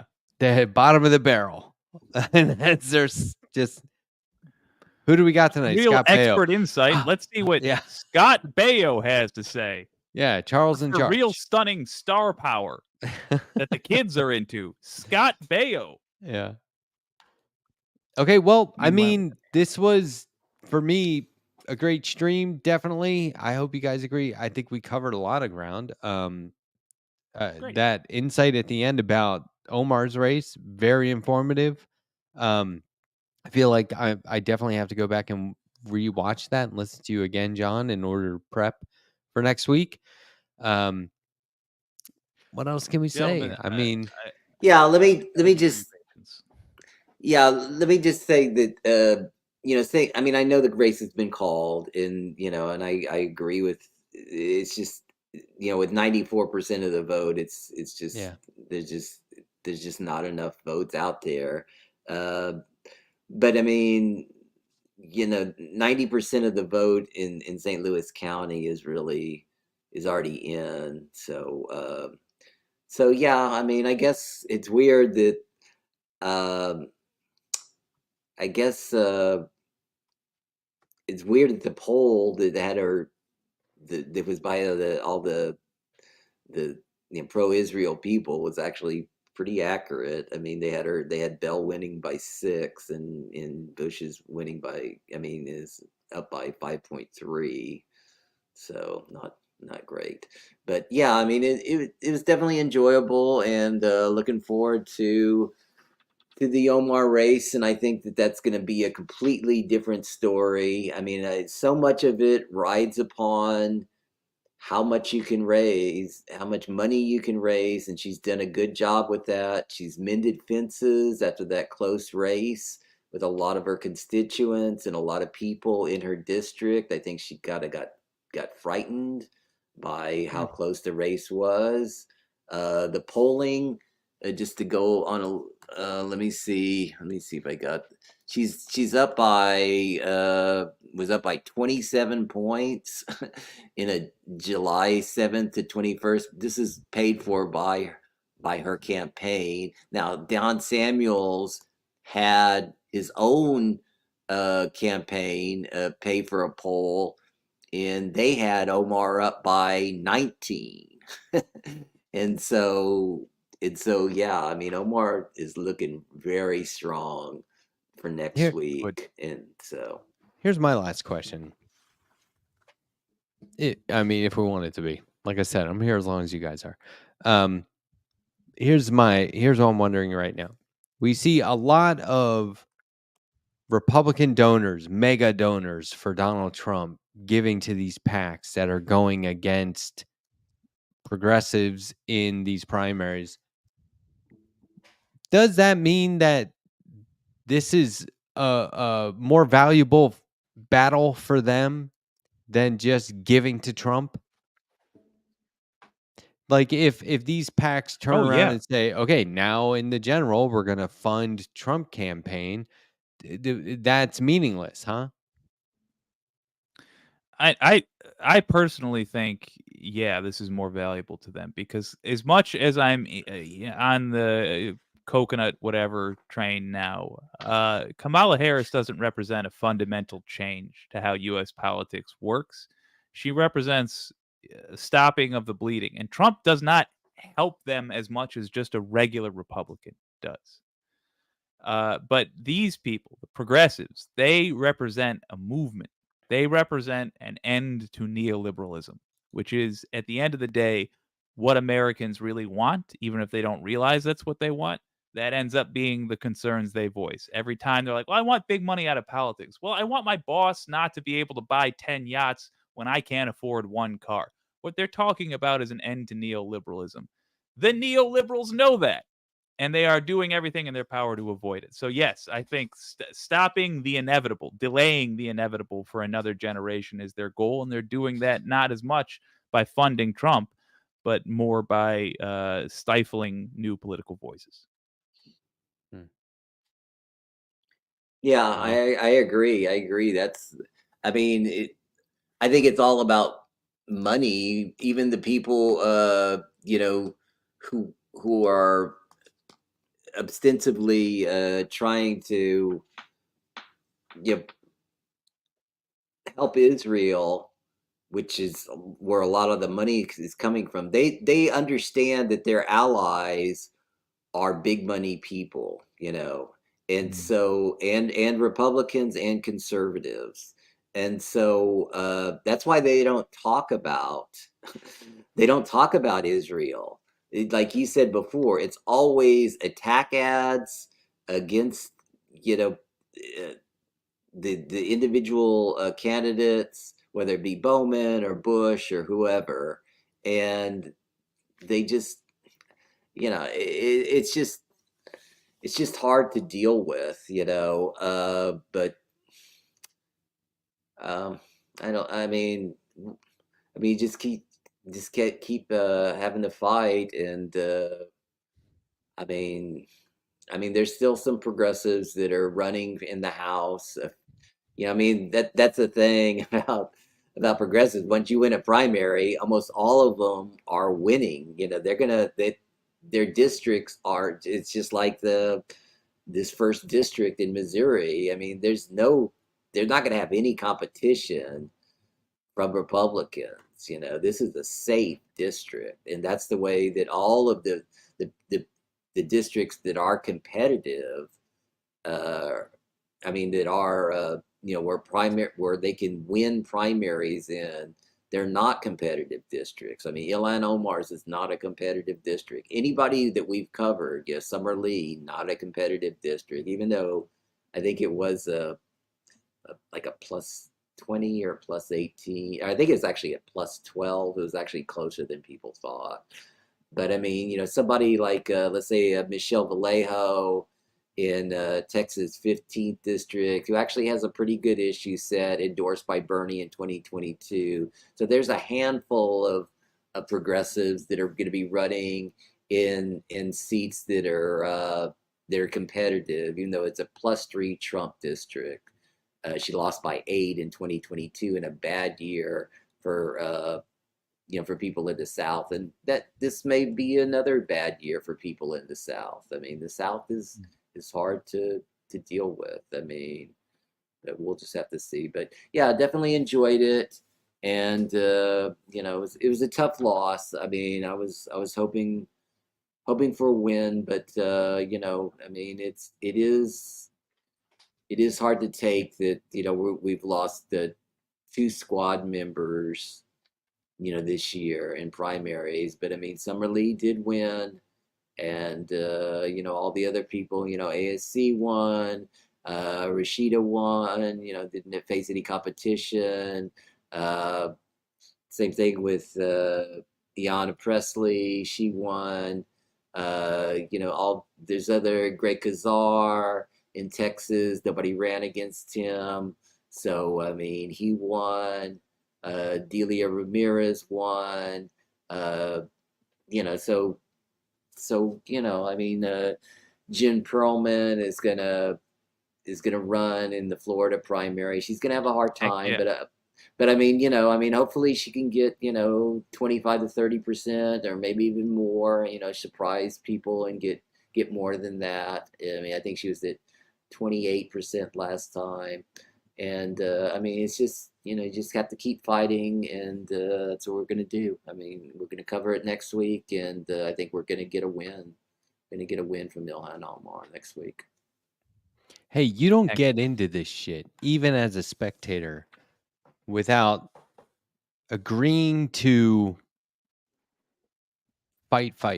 And that doesn't stop, because when your guy wins, that's when the fight begins, right? So like this is not a sport. This is not the kind of thing, and this is a message that tell myself as much as anybody else. As soon as you say, I think I'm a progressive, I want progressives to win, buddy, here's your sword and shield. And this is something that you don't just win and retire. This is endless. I plan on doing this literally the rest of my life. I'm not kidding. I am going to be waving these flags and cheering these people on and looking for new candidates and supporting them however I can forever. This is why I invest in alternative media, because that's largely lefty progressive media, right? This is what we need to do. This isn't something that you just stop doing one day. You may pass it on to your kids, but like, you have to keep coaching people and guiding them in terms of what I'm saying right now. Don't let it get to you. It's supposed to be tough. It's not supposed to be easy. Look, here's a corny thing that I like to say a lot. All the problems that you face will not guaranteed be solved by facing them. But nothing was ever solved without first facing it. That's what we're doing here. We are looking at these problems head on and we are trying to solve them. And that solution is long term, buddy. And by long term, I mean, you tell me, when America's like what, barely over drinking age, technically? Like, we have a long way to go. We have a long way to keep forming this. Which is that you judge the maturity of a nation by dividing its age by 10 years. So America's 250 years old. We're 25. Donald Trump is our face as we look in the mirror and realize we got to cut back on the drinking. Right. Yeah.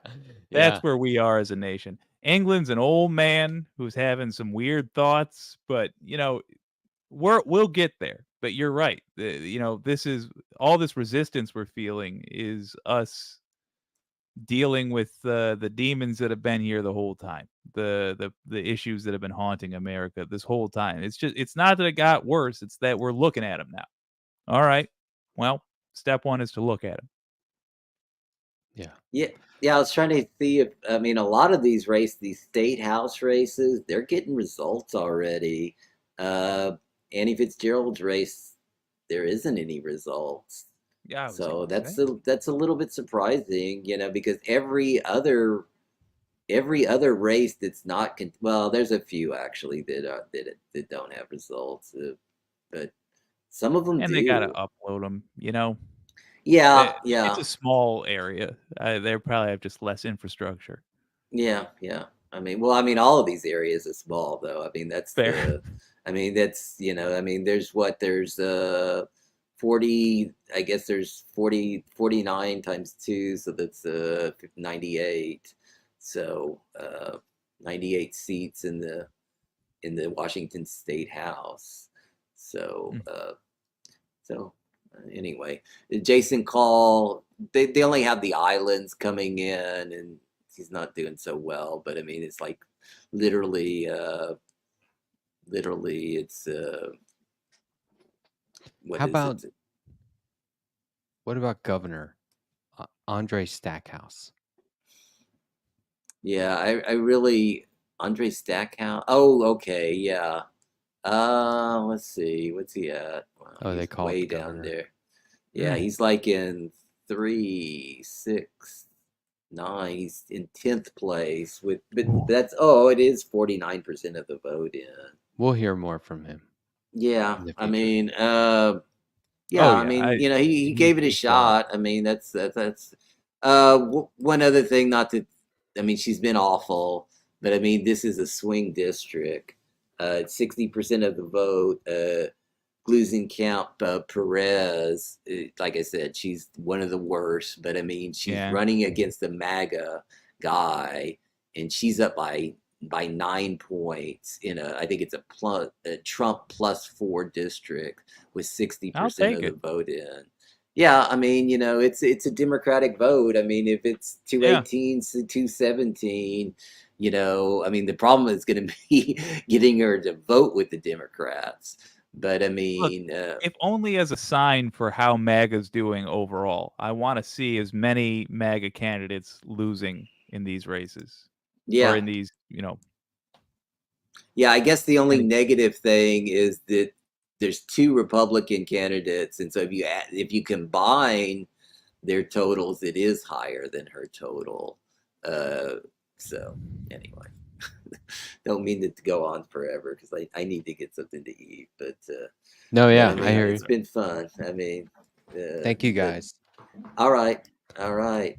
We wish the best of luck to Annie Fitzgerald. We'll report back on these results tomorrow, more than likely on Left Past 10. We'll be right back here at 10 p.m. I'd like to remind everyone to follow John on Twitter. Look, I'm not a fan of Twitter, but God damn it, it's worth it. In like very few cases, my account and John's account. And that's basically it. So follow John. Also, Jake Dragelis of What You Can Do, which I gotta tell you, man, the more I find myself in my head saying, "Ooh, that's what you can do to darn it," and I just hope you don't have mental rights or copyright for that because I've been using it a lot. And it's I my think goal to get it's a great all of name. us lefties adding a What You Can Do segment. Please do. Yeah. Please do. Yeah, that's smart. I'll look into that.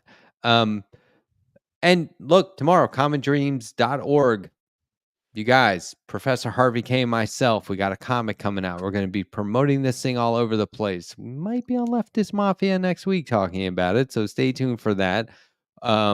But we're trying to like get literally everywhere. And it's not like once they put it up, they'll take it down. It's up there. So we'll be talking about this for a while, and it's only the first project that Harvey and we're discussing stuff all the time. So more on that soon, probably. But guys, thanks for being here. We're in it for the long haul, folks. We're progressives. There's got to be something witty to say after that. We're progressives. This is what we do. We never give up. We keep fighting. We also workshop slogans, and we will also see you next time. The Letterhack. Oh my gosh.